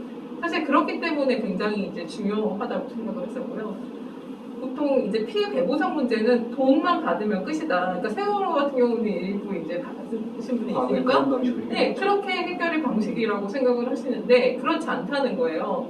피해 배보상은 당연히 해야 되는 부분들이고 이에 그 일이 발생된 원인들을 만들지 말아야 되는데 없애야 되는 것들인데 이런 것들에 대한 책임이 없다는 거죠. 책임 감각이 없다고 생각이 들어요. 전 국회도 없다고 생각하고 뭐 정부는 더 하죠. 권력 책임은 더 심하고 그런데 이제 이런 부분들에 있어서 이제 사회 구조적으로 민주사회에서의 사회 구조적으로 그러면 이게 평등 사회로 가기 위해서 권한이 너무 특정 집단에 몰려 있으니까 이런 문제가 발생됐을 때 아무것도 못하고 계속 해주기만을 기다리고 혹은 해주면은 감사하게 여겨야 되는지 약간 이런 의문들이 있는 거예요. 그러니까 그 권력에 국가 권력 체계에 어떻게 개입을 하고 주권자 국민이 어떻게 가져야 되는지 이런 구조적 고민들 이런 것까지도 저는 좀 가는 것 같아요.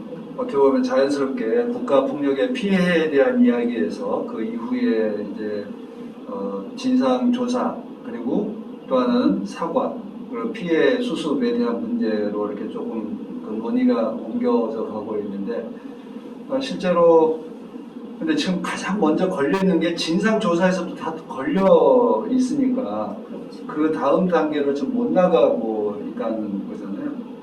지금 어떻게 보면 유일한 게 이제 4.3 같은 경우는 국가에서 조사해서 지금 국가가 공식 사과를 했고 여타의 공안 사건들 조작된 사건들은 그 법원의 무죄 판결로 해서 모든 걸 그냥 덮어 끝내버리고 종결해버렸지 실제로 국가가 공식 사과한 경우도 참 찾아보기 힘든 없죠. 경우죠. 4.3은 그나마 이제 노무현 대통령 때 공식적으로만 사과를 했고 네. 또 이제 지금도 다시 진상조사를 하고 하잖아요. 네. 아니 그래 이명박 때 그리고 지금 문재인이 왜 하냐 사과 왜 하냐 그 말 자체가 좀 웃기는 거잖아요. 그 이승만 때 정부가 저질렀던 거 노무현이 사과하는데 그러면 문재인은 노무현보다도 질이 떨어져서 못하는 건가? 아니면 너무 높아서 못하는 건가? 그러니까 아까 그 사례를 들어서 우리가 일본 그 총리한테 국가의 사죄 그리고 배상을 요구하는 것, 그 사람들 개인적으로 그 책임이 있어서가 아니라 국가의 연속성이고 때문에 하는 거, 그리고 또 앞으로는 그것이 이후에도 재발을 하지 않도록 하기 위한 경각심을 주기 위해서 이제 그런 사죄와 배상이 필요한 것이죠. 근데 지금 진상조사가 이루어지지 않으니까 이제 우리 가족들, 세월호 참사 가족들은 지금 거기에 지금 제일 막혀 있는 거고, 블랙리스트는 어느 정도 이제 다 왜 일어났는지에 대한 문제는 거의 다 이제 좀 아니에요. 전혀 아니고. 그러니까 뭐냐면은 결국에는 이런 것 같아요. 아까 이제 권한이 누가 있냐. 조사 권한이 이제 조사에 예산을 붓고 어느 시기, 그러니까 어느 기간 정도 운영하고 이걸 누가 결정하냐. 이거 국회가 결정하잖아요.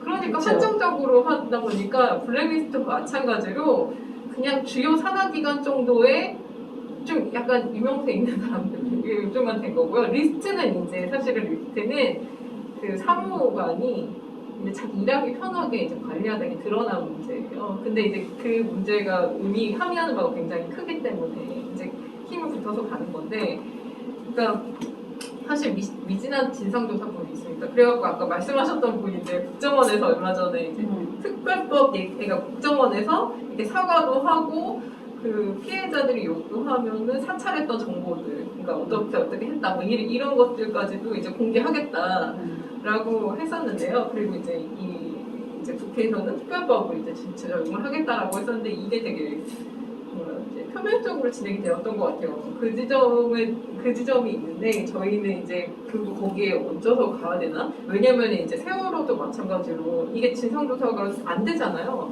그럼 그 다음 정권이 어떻든 간에 받아야 되는 문제들이죠. 근데 이게 계속 한시적으로 계속 시기를 두고 하게 되니까 계속 미진할 수밖에 없는 게 있는 것 같아요. 그 블랙리스트 미진하잖아요. 미진한지는 더군다나 이 지역에서 발생된 부분들은 지역문화재단과 관련돼서 발생된 문제들은 거의 알려지지 못했어요. 그게 그러니까 진상조사되지 못한 거죠.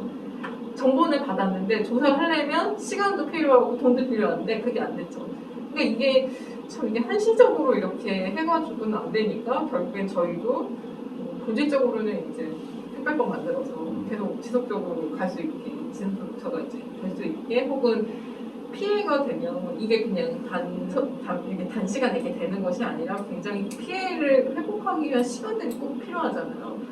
그렇기 때문에 그것도 지속적으로 기억하고 기록하고 당사자가 또 이제 갖는 어떤 심리적, 신체적 이런 피해들도 회복하고 이런 여러 가지 것들, 사회적 기억, 어떻게 그 국가 폭력을 사회적으로 기억할 것이냐 이런 부분도 한 축의 이제 과제가 있기 때문에 사실 특별법을 좀 주장을 해서 그렇게 미진한 진상조사랑 이제 사회적 기억 어떻게 할 것인가 이거를 좀 추진해보고자는 하고 있습니다. 근데 오늘 얘기 들으면서 드는 거 너무 이렇게 정치적 맥락에서 작동하고 이게 너무 가려진 게 맞는 것 같아요. 사회는 다 했다고 인식하게끔 만들어서. 맞아요.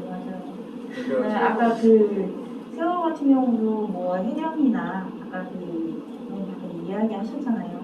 근데 우리가 보이지 않는 실상 그 안에서 세월호에 관련되어 있었던 그런 책임자들은 다 곳곳에 뿔뿔이 흩어져서 승진을 해서 다가 있어요. 그리고 심지어는 정말 책임자 문책을 하거나 이 진상규명 해가지고 사과 내야 되는 사람들은 그만두고 어느 대학교 가서 교수직을 하고 있다던가 아니면 책을 써서 그게 내고 있다던가 정말 다방면으로 너무 승승장구를 하고 있는 거예요. 근데 정말 아무도 모르잖아요. 찾아보지 않는 이상은 몰라요. 그러니까 저희 또한 이 사건을 계기로 해서 당했고 저희가 피해자로서 지금 활동을 하다 보니까 너무 이해가 안 가는 거예요. 실질적으로 그때 당시에 그 현장에서 무엇을 했고 어떠한 지시를 내렸고 그 지시를 내림으로 인해서 어떠한 행동을 했고 임무를 다 했냐 뭐 이런 거에 대해서 뭐 논해야 되고 찾아내야 되잖아요. 근데 지금 하고 있는 이 상황인데도 너무 곳곳에서 승승장구하고 있는 이런 상황이다 보니까 화가 나요. 화가 나고 있고 심지어는 법원에서도 이야기를 하면서도 연금을 타고 있다라는 그런 이야기도 심지어 들으면서 저희가 법원에 가고 있다 보니까 너무 화가 나는 거예요. 이 문제가 이제 블랙리스트에서도 피해자분들이 되게 힘들어지는 게 그거거든요. 누군지 알잖아요. 누가 했는지를 아니까 사실 저희가 이제 진상조사 한 다음에 그 내용 부분만은 백서를 나왔거든요. 근데 이제 이름이 가해자 공개 이름가 잘 안 돼 있죠. 다 뭐 땡땡 이런 식으로 네. 돼 있고 피해자의 이야기도 기록도 안 됐어요. 근데 이제 피해자 입장에서 그리고 저희 입장에서는 누가 뭘 했는지 특히 알거든요. 근데 이제 계속 아까 똑같은 패턴이에요. 예를 들면 공무원이 나가서 뭐 이제 대학교를 가거나 혹은 기관장을 받는 거죠. 그렇죠. 그래서 사회적으로 지위를 유지하면서 자기 지위는 그대로 유지하고 복귀하는 거예요. 솜방망이 처벌만 받고 뭐 하나 짧게 말씀드리면 개원예술대학교의 총장이 2년 전에 블랙리스트 책임자였던 거예요. 이 사람이 차관이었는데 그러니까 문서가 있어요. 그러니까 건전 문화예술 생태계 활성화라고 하는 정책이 있고 거기에 따라서 어떻게 할 건지에 대해서 굉장히 정책화된 문서가 있는 거죠. 그 문서를 만들고 시행을 계획을 세웠던 사람이 개원예술대학교 총장이 됐어요. 그러니까 예술가들을 이제 어쨌든 예술가들을 국가폭력에 몰았던 사람이 그 계획을 세웠던 사람이 그렇게 예술가들을 길러내는 예술대학교 총장이 됐다는 건 굉장히 충격적인 사건이거든요. 근데 이 사람이 이 문제를 학생들이 이제 용인할 수 없었던 거죠. 그래서 이 학생들이 투쟁을 시작을 했는데 결국은 학교에서 뭐 대자보도 붙여보고 이러면 대자보도 찍고 학교 교수 시켜갖고 대자보 찢으라고 하고 인권 침해 당하고 뒤에서 이제 이렇게 좀 모함도 당하고 아니면 뭐 잘해줄게 회유책도 있고 이러면서 다시 이제 2차 피해자가 되는 것들이에요. 그게 제대로 문제가 해결을 하지 않으면서 제대로 책임지지 않게 하면서 그 가해자가 뭐 반성하지 않으니까 당연히 이 문제 자기의 문제를 제기하는 학생들에게 인권 침해를 가할 수 있는 게 아니겠습니까? 그러니까 사실 그래서 이게 이제 제대로 처벌되지 않았을 때 문제는 증폭된다는 거예요. 피해자가 더 늘어나는 거예요. 그러니까 아마 그런 국가 폭력이 자행되고 나서 그 국가의 힘에 기초해서 어떤 낙인 효과라고 그랬잖아요. 낙인은 찍고 그리고 그게 이제 이후에는 사회적 폭력으로 그 시민들 사이에서 일어난 그 갈등과 이렇게 또 확산되어 가서 2차 가해가 일어나는 거잖아요. 네. 그러니까 세월호 참사 때도 가장 대표적인 게 이제 아마 그 폭식투쟁 같은 거고 시민들이 몰려와서 비난하고 하는 근데 그런 걸 겪을 때 제일 아픔이 어떠셨어요? 좀 그런 걸 그 2차 가해 당할 때. 그때는 아무 생각이 없었던 것 같아요. 저 사람들이 왜 저런 행동을 할까라는 조금 저희가 그때 왜 그 아이들이 아팠거나 아니면 예정되어 있던 그런 시간들이 아니었기 때문에 네. 당연히 해야 하는 그런 상황임에도 불구하고 그리고 이 아픔은 모든 이들의 같이 공유할 수 있는 그런 아픔이라고 생각을 했었던 거예요. 근데 이해가 안 갔던 거예요. 왜 저런 행동을 해야만 하지? 죽음에 대한 최소한의 예의라는 게 없을까? 이런 생각들도 들 정도로 그리고 우리 그 강화문에서 폭식투쟁이 있었던 그런 상황이라고 하면 청와대에서 우리 정광훈 목사님 그때 이제 청와대에 와서도 정말 아마 그렇게 심한 욕들을 대놓고 한 거는 아마 최초인 것 같아요. 모든 분들이 막 그렇게 활발하게 욕들을 하셨는데 그래서 뭐 심지어는 저희가 이야기를 했던 게 맞는 이야기이기도 해요. 세월호 진상규명이 돼야 우리가 촛불 정권을 위해서 그 정권을 바꿨다고는 이야기를 하지만 그때 당시만 해도 그 법원에서 그렇게 망치를 두드리고 막 그렇게 했을 당시에도 제가 정말 너무 空이 했거든요. 왜 이런 상황임에도 불구하고 촛불인데 왜 우리 사안은 안 들어가 있어? 어떻게 이렇게 판결이 날 수가 있지? 그래서 막 엉엉 울 정도로 너무 정말 좀 아팠었거든요. 근데 그런 상황임에도 불구하고 다뤄지지 않는 당연히 이제 그 이야기가 어떻게 올라오는지 모르겠어요. 그러니까 우리가 그런 것 같아요. 국가가 어떤 고통을 겪었을 때 이 일이 이제 개인적으로는, 그러니까 처음에는 사건을 겪으면 이게 왜 일어났을지에 대한 아무 생각도 없고 막 그 고통에 매몰되어 있다가, 근데 이 문제를 해결해 가려고 그러면 이제 그 발생한 원인도 찾아보고, 그리고 그에 따라서 나의 대처와 이런 거 대책도 세워가는데, 어떻게 보면 지금 우리 사회에서는 국가폭력이라고 하는 가장 강력한 그 힘을 갖고 있는 게 한 나라에서 최고의 폭력이 국가잖아요. 경찰과 군대, 제도에 의해서 국민들, 시민들을 이제 제압을 하는 것이고, 원래 이제 국가 자체가 이제 폭력기구이지만 실제로 그것을 동원해서 시민들의 삶에 위협을 가하고 그리고 공포심을 조장하는 것, 이것이 이제 국가폭력이다라고 이렇게 분명하게 우리가 규정을 하는 게 필요한 것 같아요. 세월호 참사도 개개인들이 당하는 어떤 고통의 문제가 아니라 국가가 해야 할 일을 하지 않고 또 그것에 대해서 책임을 방기하고 외면하고, 그리고 그것을 또 진상을 덮기 위해서 또 다른 폭력을, 2차 폭력을 가하고 있다라고 하는, 그래서 세월호 참사 발생과 진상조사 과정 모두가 국가의 폭력이다라고 하는 것으로 분명히 성격 지우는 것이 이후에 어떤 이 문제를 해결해 나가는 과정의 그 방향과 과제들이 분명해지지 않겠나 싶습니다.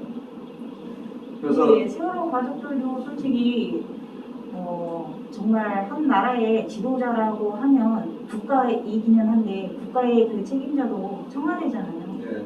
그런데 우리 박근혜 대통령 있을 때부터 이야기를 했던 게 뭐냐면 언제든지 찾아와라 했어요.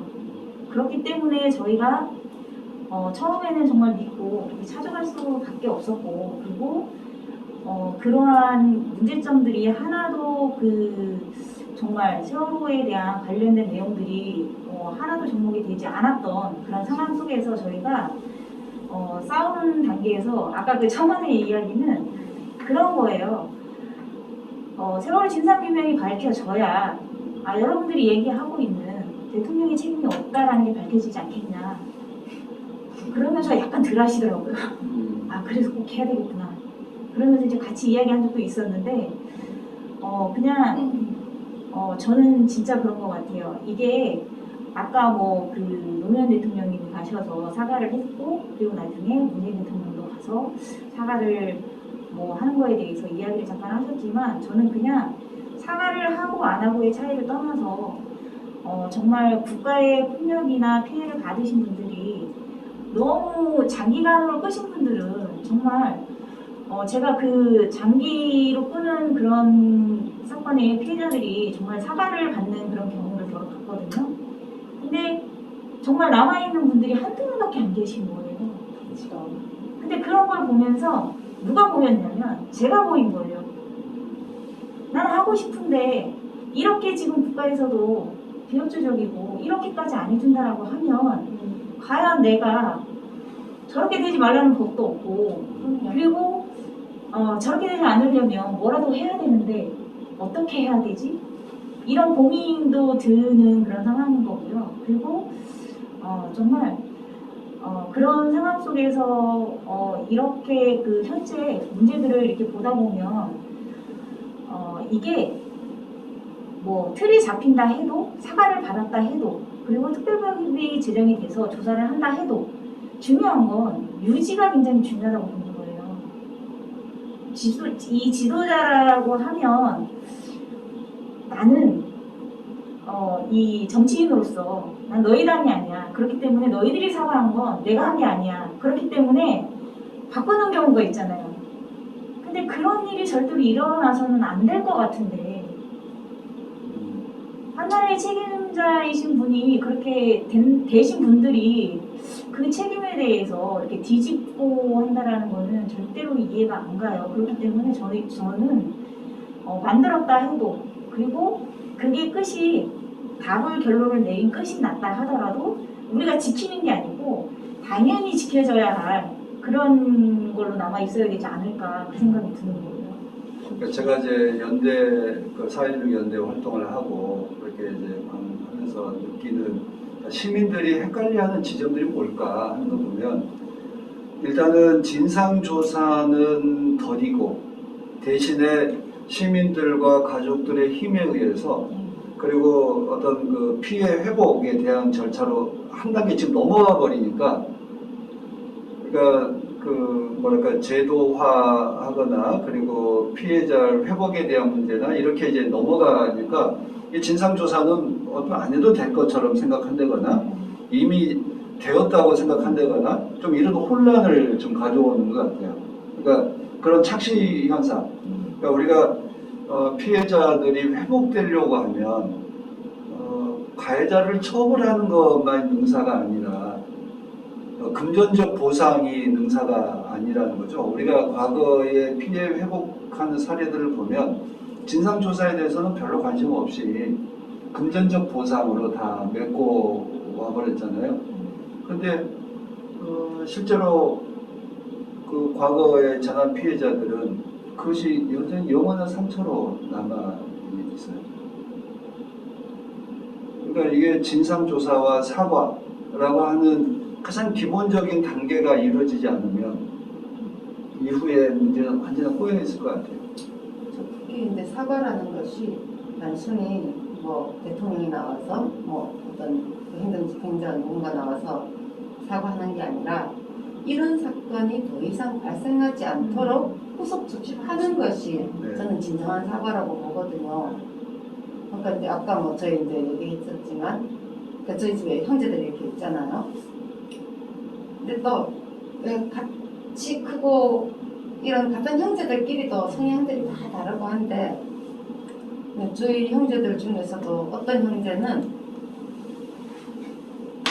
이제 당부제를 반하고 이랬음에도 불구하고 야 근데 그래도 아버지는 빨갱이잖아 이렇게 얘기를 하는 거예요. 왜냐하면 그 언니는 국민학교 다닐 때 그 10살 때가 이제 아버지가 잡혀갔단 말이에요. 아버지 우리가 다 보는 앞에서 아버지 잡혀갔거든.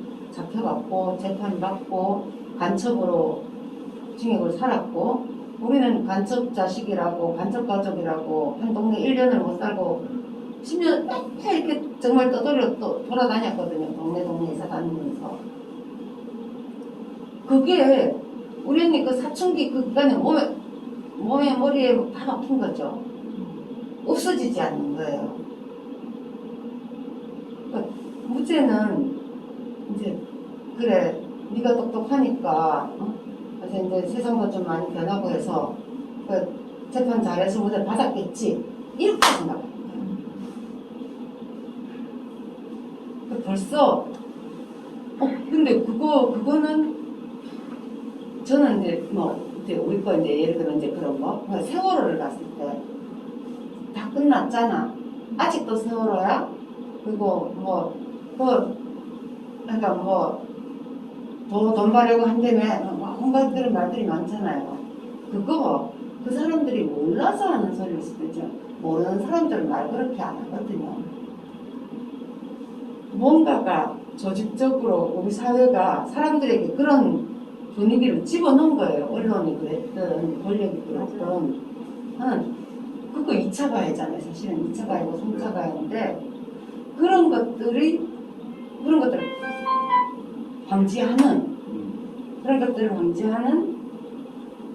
교육 그런 문화 작업 이런 것들을 정부가 나서서 해줘야 정말 국가가 국가폭력을 더 이상 저지르지 않겠다는 의지를 보여주는 거라고 생각하거든요. 그게 진정한 사과라고 생각하고요. 정말 좀 그런 세상이 조금이라도 왔으면 좋겠어요. 네. 그러니까 그래서 실제로 오늘 이 토론 장소가 이제 안산에 있는 민주시민교육원으로 자리 잡고 하고 있습니다만 실제로 지금 이제 그렇게 한편으로는 그렇게 이제 그 시민교육원 제도화하고 가족들에 대해서 이제 지원책, 트라우마 센터도 만든다, 어쨌든 이렇게는 하고 있지만 실제로 진상조사와 국가의 공식 사과가 기본 전제가 안 되어 있으니까 이게 늘 시민들 다른 그 비판하는 사람들은 특혜를 누리고 있다. 이런 이야기를 하는 배경인 것 같아요. 그래서 지금 필요로 한 건 어떻게 보면 지금 우리가 그 가족들이 활동할 때 진상 여전히 뭐 이번 가을에 이제 진실 여행이라고 하는 프로그램도 하고 또 이제 이렇게 그 시민 교육원도 만들어서 이제 활동을 하고 있습니다만 시민들의 인식과 어떤 그 2차 가해를 가하지 않도록 만들기 위해서는 과연 뭐가 필요할까? 좀 이런 공감대를 좀 만들었으면 좋겠어요. 그래서 네. 그런데 그 역할에서는 우리가 문화연대나 좀 이런 문화인들의 도움들도 많이 필요하고, 네. 아무튼 우리가 그 단계까지 가기 위해서는 뭐가 필요할까? 이런 좀 고민들을 좀 나눴으면 좋겠어요. 저도 이제 여기 이단아 대표님께서 이 자리를 이제 제안을 하셨을 때 사실은 이제 일정 안 되는데 이제 온 거거든요. 그 이유가 뭐였냐면 계속 이제 국가폭력을 좀 자주 얘기해야겠다. 이제 국가폭력을 어떻게 이야기하고 담론화시키냐, 이 사회에서 국가폭력을 얘기할 때 무엇부터 떠올리게 하고 무엇을 기억하게 할 것이냐라고 하는 거는 굉장히 중요한 문제라고 생각을 해요. 근데 이제 보통은 그 사안마다 그때 시대적인 어떤 사건들이 이제 따로따로 이제 분리가 돼서 이것들이 각기 대응을 하면서 이런 얘기들이 나오는 거죠, 일상적으로. 너 세월, 그때 제가 아마 올해 겨울이었죠? 겨울에 이제 김진숙 동지가 이제 이렇게 오시는데, 이제 김진숙 동지도 이제 국가 폭력의 이제 피해자죠.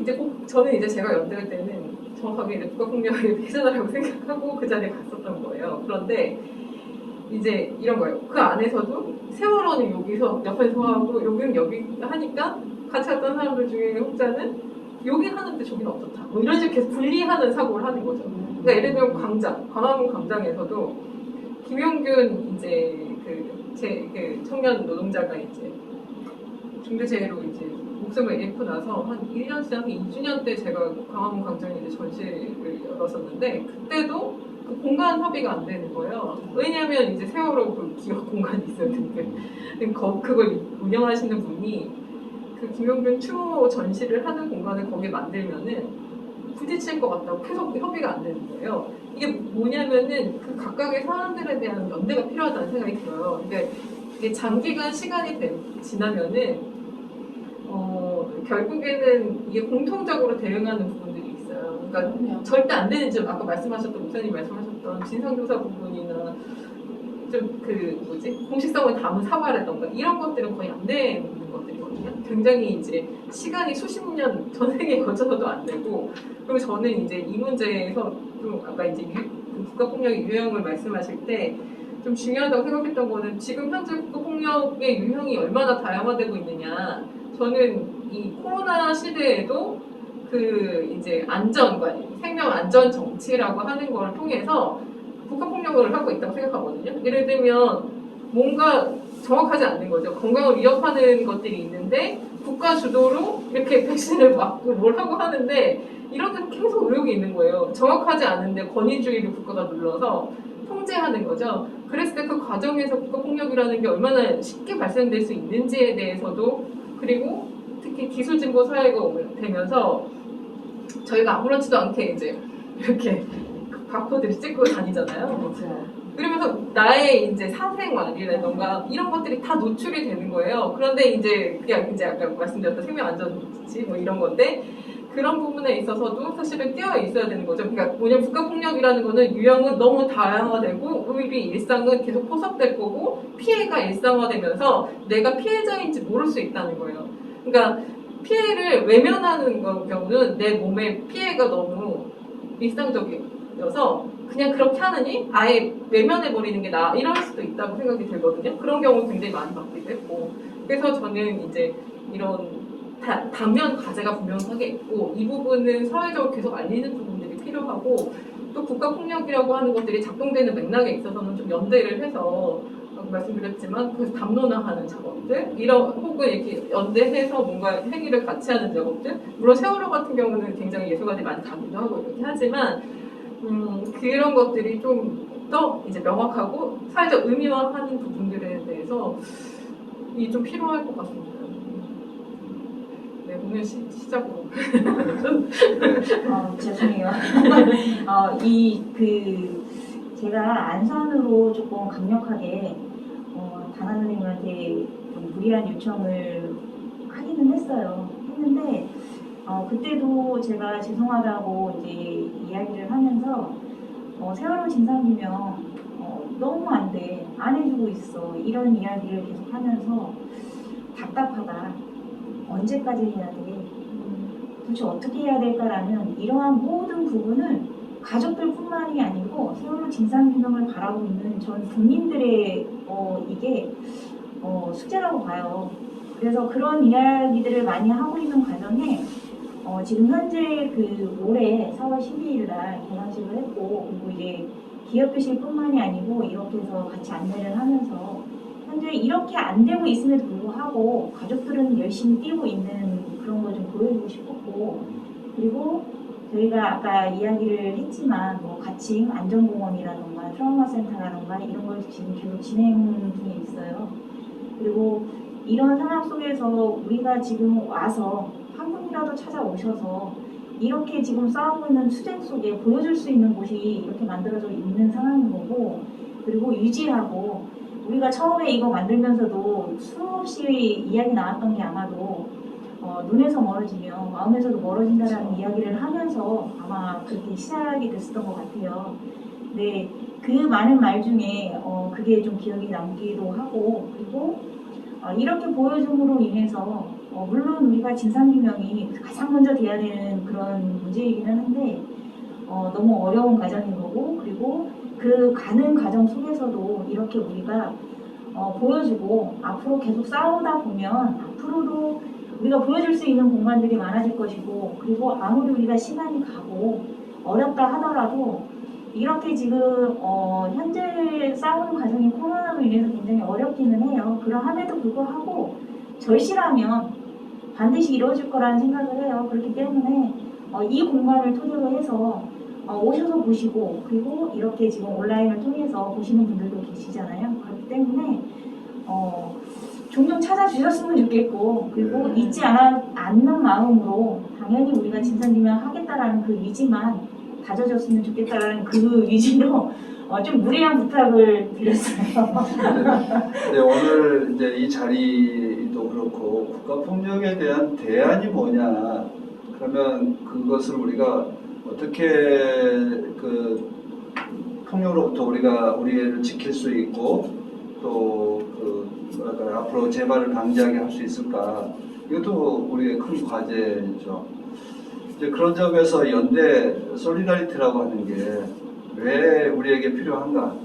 국가폭력이라고 하는 거, 그 나라의 국경선 안에서는 가장 최고 가는 권력이고 폭력 집단이 이제 국가인데, 거기에 맞서기 위해서는 개개인으로서는 도저히 감당할 수가 없는 거죠. 그걸 필요로 한 게 바로 연대고 시민들의 연대가 정말 필요하다고 생각을 합니다. 근데 아마 시민들과 함께 늘 호흡하시면서 시민들이 왔을 때, 힘이 되었을 때, 이런 때도 좀 이렇게 좀 증언해 주시고 또 고맙다는 걸 인사도 좀 하시고, 그러면 아마 이후에 연대의 어떤 소중함도 회복할 수 있지 않을까 싶었는데, 청와대에서 농성하실 때 어떤 느낌이나 이런 것들도 좀 해주시고. 저 같은 경우는 청와대에서 한 3개월 동안 노숙농성도 하고, 그리고 처음에는 경비 영상이 나오면서 이제 충분히 구조할 수 있는 그런 상황임에도 불구하고 그때 당시에는 너무 화가 나더라고요. 그러니까 그 상황이 저는 경비님만 봤던 게 아니고 그 세월호 안에 그때 그 승객들을 본 거예요. 희생 당하신 분들을 본 거예요. 근데 그 많은 분들을 충분히 구조할 수 있었음에도 불구하고 하지 않았다라는 그 영상을 저는 본 것 같아서 너무 화가 나서 이제 피켓을 들고 무조건 청와대로 올라갔었거든요. 근데 정말 뭔 생각으로 진짜 다른 아무것도 없었던 것 같아요. 오로지 왜 그랬냐, 그리고 이 문제를 해결할 수 있는 방법은 대통령님의 말 한마디면 지시 하나로 충분히 해줄 수 있을 거라는 생각을 하고 무조건 올라간 거예요. 근데 그렇게 하면서 정말 그 모든 우리가 행동할 수 있는 그런 공간들이 굉장히 많았잖아요. 그러니까 청와대에서 제가 노숙농성 할 때까지 함께 해주셨던 그 시민분들이 계셨고, 정말 그 노숙농성하고 새벽부터 막 전화 오고 찾아오시고, 정말 그 추운 데서 있다 보니까 정말 죽었는지 살았는지 궁금해서 왔다고, 도저히 그 방 안에서 자는 것까지 너무 미안할 정도로 그런 마음을 안고 계시더라고요. 그래서 참 못할 짓을 하고 있는 것 같기도 하고, 근데 정말 이렇게 마음 깊이 생각하고 계신 분들이 굉장히 많구나. 그리고 우리 그 강화문에서도 그렇게 폭식투쟁하고 있는, 그리고 저희 그 반대편에 서서 욕을 하고 계신 분들, 그런 분들이 계신 반면에 아까 우리 계속해서 이야기를 했지만 뭐 예술인도 있었고 종교인이 있었고 뭐 시민분들 있으셨고, 그냥 단체가 아니어도 일반 그냥 아이들의 부모들, 학생들, 그리고 우리 아이들 또래 친구들, 모든 분들이 오셔서 지켜주셨거든요. 근데 그런 마음들이 그냥 다 정말 느껴지는 거예요. 그래서 가족들도 그렇고, 이제 저는 솔직히 다니면서 너무 힘들어서 못 갈 것 같아. 근데 나와서 한 분 한 분의 이야기를 듣고 그분들의 행동을 보고, 그리고 우리보다 앞장서서 정말 싸움을 정말 한 발 앞에서 싸워주시고 막 이런 거를 보면서 내가 지금 무슨 생각을 하고 있지? 그러면서 다시 다잡고 나오고, 그렇게 하면서 정말 그렇게 상처가 되고 아팠던 그런 마음들을 이분들을 통해서 치유를 할 수 있었던 것 같아요. 그리고 심지어는 저희가 이야기를 하는 게, 우리는 현장에 나가야지만 우리가 치유가 되는 것 같아요.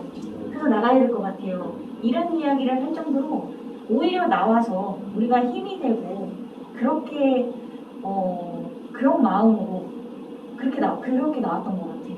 그러니까 아무것도 모르고, 연대라는 자체도 전혀 모르고, 그리고 왜 그 현장에서 이렇게 그 들리는 운동가라던가 이런 게 있었잖아요. 처음에는 이게 무슨 노래야? 이게 무슨 발음이야? 이게 무슨 부부야? 정말 아무것도 못 알아듣는 그런 상황에서, 지금은 어느 곳에 가서도 이야기를 하다 보면 먼저 투쟁이라는 그런 단어를 외칠 정도로 그렇게 엄마 아빠들이 좀 많이 좀 와닿은 것 같아요. 그래서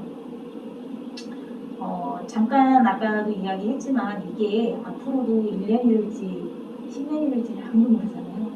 근데 그런 과정 속에서 아무리 이제 부모님들이 힘들어도 함께 주시는 분들이 계시기 때문에 지금까지도 힘을 내와서 해왔던 것처럼 앞으로도 힘을 내서 가지 않을까. 그런 점에 대해서는 솔직히 그 종종 이야기하지만 너무 죄송스럽기도 해요. 근데 너무 감사하다는 그런 말씀을 꼭 전해드리고 싶어요. 네, 감사합니다. 우리 문화연대에서 네, 문화연대 실천연대. 문화연대도 저희랑 같이 하고 있고요. 네. 한국작가의 우리 만화연대 뭐 이렇게 한 20개 단체가 같이 하고 있습니다. 이제 세월호 투쟁은, 이제 세월호 문제는 특히 예술가들이 굉장히 관심이 많죠. 그래서 사실 예술계에서 되게 좀 심각한 문제라고 좀 느끼는 게 뭐냐면, 블랙리스트를 명예로만 생각을 하는 분들이 있어요. 그러니까 내 이름은 블랙리스트에 올랐다. 나는 이제 사회 적응한 작가다. 혼자 하나 받는 거지 이후의 미래에 대해서 생각하지 않는 거죠. 그냥 그 구조는 그대로 유지해도 되고 나는 피해 배보상만 받으면 된다. 굉장히 저는 좀 이기적이라고 생각이 들어요. 그런데 여기서 저는 정말 그래서 예술계에 정말 실망을 많이 했거든요. 저는 이제 제가 아까 증언이라고 얘기를 하셨는데, 제가 이제 블랙리스트 피해자라고 하기보다는 전 대리자라고 생각을 하거든요. 그러니까 피해자가 직접 증언하거나 말하기가 너무 힘들거든요. 너무 이제 실망스러운 상황들이 오니까 결국에는 특히 저희같이 제도권 싸움을 할 때는 정책과 제도에 대한 이해들이 있어야 되잖아요. 그러니 이제 대리로 이제 하고 있다라고 생각을 하는데, 이 입장에서 너무 힘든 거예요. 그런데 정말 예술계가 그래도 죽지 않았다고 생각한 게 뭐냐면, 그 세월호 이제 기업 공간이 광화문에서 철거가 된다는 소식을 듣고 저희 실천연대에서 이제 저희가 이렇게 성명을 냈어요. 근데 정말 정말 예술 단체들이 갑자기 뭐 예술인 권리 정법, 블랙리스트 뭐 이런 성명을 낼 때는 사실은 그 연명을 받기 그렇게 힘들었는데 이 문제에 대해서 다 공감하고 너무 많은 단체가 그때 한 거의 700개 단체가 예술 단체가 작게 크게 해서 이렇게 연명을 했거든요. 그러니까 이런 세월호 문제가 에 대해서 절대 잊지 않을 것이고 같이 연대하고 아마 이 부분들은 이제 계속 그 기억을 기록하고 증언하고 이런 데 있어서 예술가들 그 역할을 되게 꾸준히 하고 있잖아요. 이런 부분에서 아마 큰 힘이 되고 또 예술가들도 힘을 받고 이럴 수 있을 것이라고 생각을 합니다. 제가 마무리해야 되나요? 네. 저는 뭐 한마디 말씀드리면 블랙리스트는 문학의 블랙리스트를 그냥 예술가들의 예술가들이 당한 어떤 사건으로 생각하지는 말아주셨으면 좋겠어요. 확장된 문제고요. 국가폭력 차원에서 문제고요. 드러난 부분이 빙산의 일각이고 예술계의 리스트가 올라온 거예요. 블랙리스트 중에 체육계도 있고요. 문체부만 봤을 때 체육계도 있는데 그 체육계에서 그 당시 참관했던 사람이 지금 어디 지역에 이제 연구원장을 가는데 이게 블랙리스트를 했지만 이게 사회적으로 이게 막 가시화가 안 되는 거죠. 언론 통해서. 그냥 이슈화된 것만 인식을 하기 때문에 사실은 저는 이렇게 싸우고 있는 투쟁 현장에서 함께 해왔던 예술가들이 국가로부터 배제당하고 고통을 당하고 이런 부분들에 있어서 좀 같이 이해도 해주시고 힘도 좀 실어주셨으면 하는 게 사실 바람입니다. 이게 사실 좀 힘든 게 있어요. 왜냐면 노동계에 가서 이렇게 같이 하고 이렇게 같이 하고 하지만 예술계 문제는 예술계만 하거든요. 그래서 오늘 예술계에 이제 겪고 있는 어려움에 대해서 좀 관심을 가져주셨으면 합니다. 우리가 오늘 이제 세월호 참사와 그 문학에 대해서 블랙리스트를 개별적인 개인의 고통이 아니라 국가 폭력의 일환으로 문제를 성찰해보고 그리고 그것으로 인해서 우리가 어떻게 피해를 겪고 있고 또 그 속에서 우리가 개개인들이 또 겪는 고통도 있을 수 있는데 그것까지는 우리가 다 세세하게 말은 못하고 있습니다만 국가 폭력에 대해서 우리가 어떻게 저항하고 할 수 있는가 이런 문제 그리고 그 2차 가해를 막기 위해서 시민들 사이에서 일어나고 있는 분열과 또 공격 이런 것 등도 참 국가가 조장하기도 하고 뭐 이렇잖아요. 그 극우 집단들을 통해서 그렇게 조장하기도 하는데 국가 폭력의 양상에 대해서 좀 민감해하는 게 좀 필요하다. 민감성에 대한 문제가 좀 있어야 될 것 같아요. 그래야 개별적인 개개인들의 고통이 아니라 우리 모두의 문제이고 또 국가로부터 언제나 우리가 위협당할 수 있는 나약한 한 인간들을 맞서기 위해서는 연대가 좀 필요하다. 그러니까 민주주의라고 하는 게 왜 필요한가를 늘 되새겼으면 좋겠다 싶은 생각이 좀 듭니다. 그래서 이번 이렇게 뭐 짧은 논의입니다만 국가 범죄, 국가 폭력의 뭐 더 이상 뭐 진상 조사는 세월호 참사는 실제로 국가 폭력에 대해서는 뭐 조사가 더 이상 필요한 부분은 없잖아요. 실제로 경찰의 무능함과 내지는 그 경찰이 아무것도 하지 않았다라고 하는 분명하게 드러나 있으니만큼 재발 방지를 위해서는 국가의 지금 현재 책임자인 정부의 어떤 공식 사과와 그리고 이제 재발 방지를 위해서 경찰이 어떻게 하겠다라고 하는 대안 모색 이런 건 좀 지금 당장이라도 좀 우리가 요구하고 함께 연대해서 싸워가는 게 필요할 것 같습니다.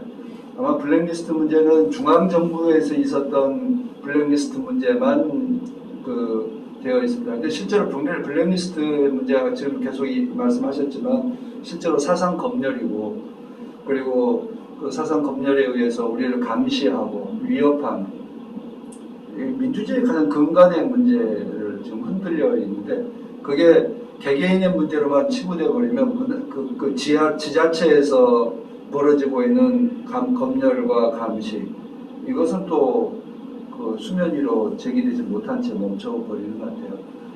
이 모두가 민주주의의 근간을 위협하는 그 사상 검열이고 감시고 폭력이다라고 하는 이런 문제의식들을 서로 공감하는 게 좀 필요할 것 같습니다. 뭐 끝으로 우리 이단 선생님 말씀하시고. 저뭐 별로 할 말이 없고요. 사실은 이제 이 타이틀도 국가폭력 들어가는데 저는 정말로 만들어져서는 안 되는 단어가 이 국가폭력이라고 생각을 하거든요. 그러니까 국가는 국민들을 위해서 생겨난 거지 국민들 위해 군림하려고 만들어진 게 국가가 저는 아니라고 생각을 해요. 그래서 정말로 모순된 잘못된 단어 국가폭력이라고 생각을 하고요. 그래서 정말 저런 이름을 다시는 붙일 데가 없을 그런 세상이 언제 올지 모르겠으나 그러니까 그런 세상이 꼭 왔으면 좋겠습니다. 네. 국가가 존재하느냐 국가폭력은 이제 그런 언제나 생각이에요. 그 위험성이 그래서 있다라고 이 위험성에 대한 권력이 예민함 있습니다. 이게 필요합니다. 네. 예. 그러니까 이게 국가라는 것이 이게 결국은 사람이 운영을 하는 거지 이 권력을. 예. 그러다 보니 개인의 욕심이 들어가고 그래서 언제든지 국가폭력이 생겨날 수 있는 위험이 있는데 그건 국가를 없애면 되죠. 네, 이거 편집해 주세요. 네. 네. 그래 그 2시간 동안 이렇게 좌담에 참석해 주셔서 감사드리고요. 혹시 뭐 채팅에서 같이 공감하거나 나눌 수 있는 이야기 있으면 잠시 소개하고 네, 마칠까요? 우리 유 선생님 혹시 소개할 거 있습니까? 네. 네. 시간 동안 2시간 동안 그 줌으로 참여해 주신 여러분 고맙습니다. 이것으로 해서 국가폭력 치유될 수 없는 상처. 일단 예. 그러나 우리가 솔리다리티를 통해서 연대를 통해서 서로를 지켜가자라고 한 다짐으로 이 모임을 마치겠습니다. 고맙습니다. 고맙습니다. 잊지 말아주세요.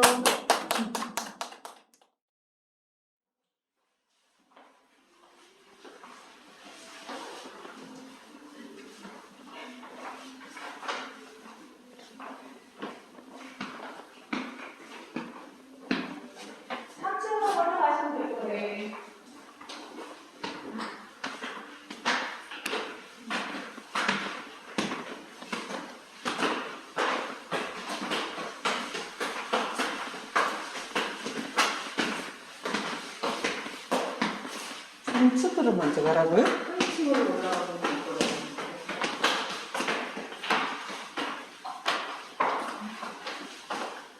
여기 2층이잖아.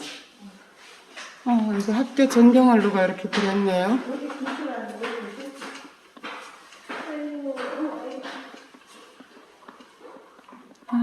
이학년 교무실.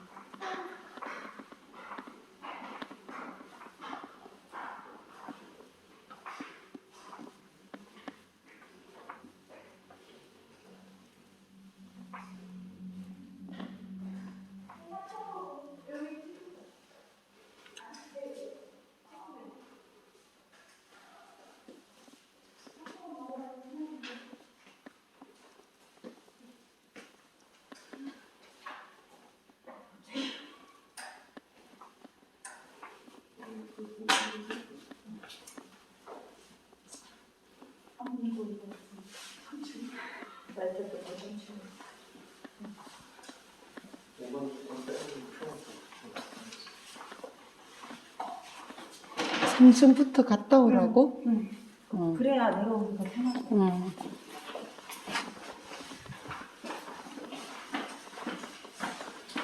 그래서 교무실을 갔어요.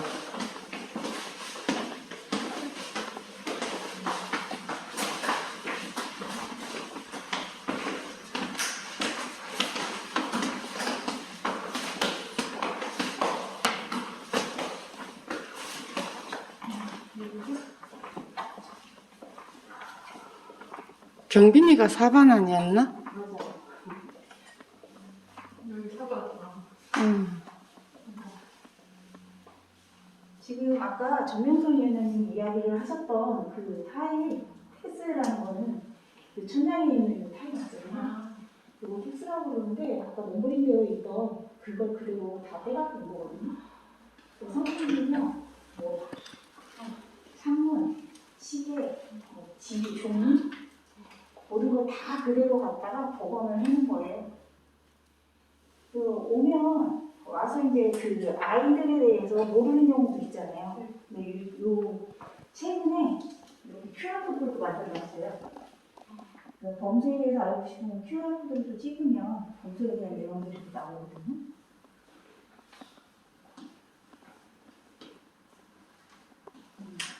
좀 책상 위를 보면 그 아이들에 대한 그런 내용이라던가 아이들의 꿈을 볼 수 있고, 그리고 부모님들이 얼마나 이 아이들에 대해서 뭘 더 해주고 싶어서라던가 이런 것을 볼 수 있고, 그래서 예를 들면 수연이 자리 같은 경우는 아버님이 이제 책을 쓰셨었잖아요. 그래서 책을 제일 먼저 이제 수연 책상에 올려주셨던 그런 내용도 있고,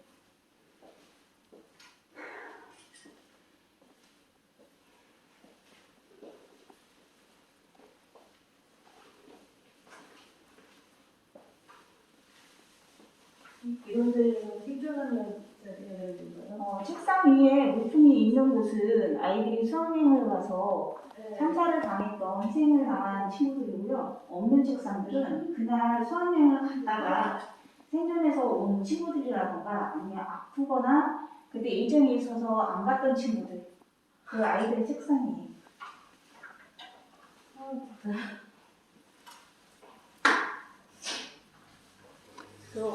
이 화분 위에도 보면 나비가 걸려 있고, 뭐 인형이 걸려 있고, 리본이 걸려 있고 이런 화분들도 있잖아요. 이러한 표식들은 그때 그 기업 교실을 지키기 위해서 저희가 기업 교실에서 무슨 농성할 때가 있었어요. 그때 교실에서 지키기 위한 부모님들이 교실을 지키면서 또 만들어가지고 걸어주었던 그런 것도 많아요.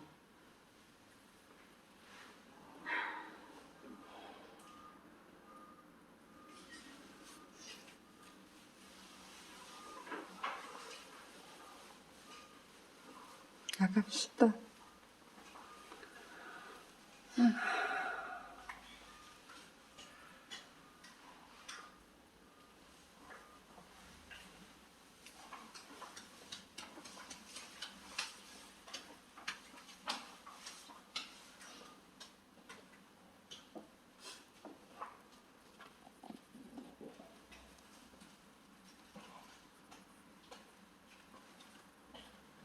지금 현재 책상 위에 바코드는 그 추석 때까지 마무리를 다 짓겠다고 지금 여기 같이 오는 이게 아픈 상황임에도 불구하고 추석 전까지는 마무리를 짓겠다고 지금 최대한 열심히 해서 지금 책상 위에다가 바코드를 지금 다 해놓고 있는데요. 현재 지금 7번부터 시작을 해가지고 지금 5번, 6번만 남고 나머지는 다 오늘 바코드 다 완성된 거예요. 고생하셨습니다. 아이들 그냥 조금 더 알고 싶은 친구들이 있으면 오셔가지고 바코드 찍고 그리고 그 아이들을 좀 잊지 않고 기억할 수 있는 그런 날이 좀 그런 날을 만들어서 가면 참 좋을 것 같아요. 네.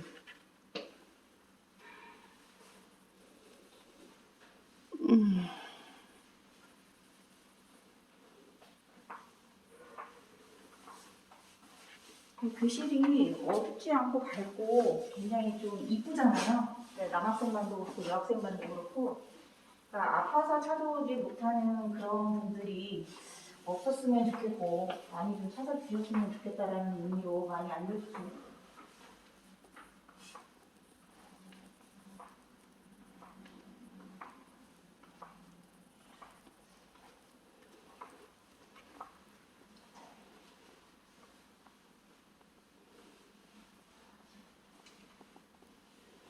정말 아이들 교실이 너무 밝고 너무 환해서 그래서 더 슬프네요.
제요?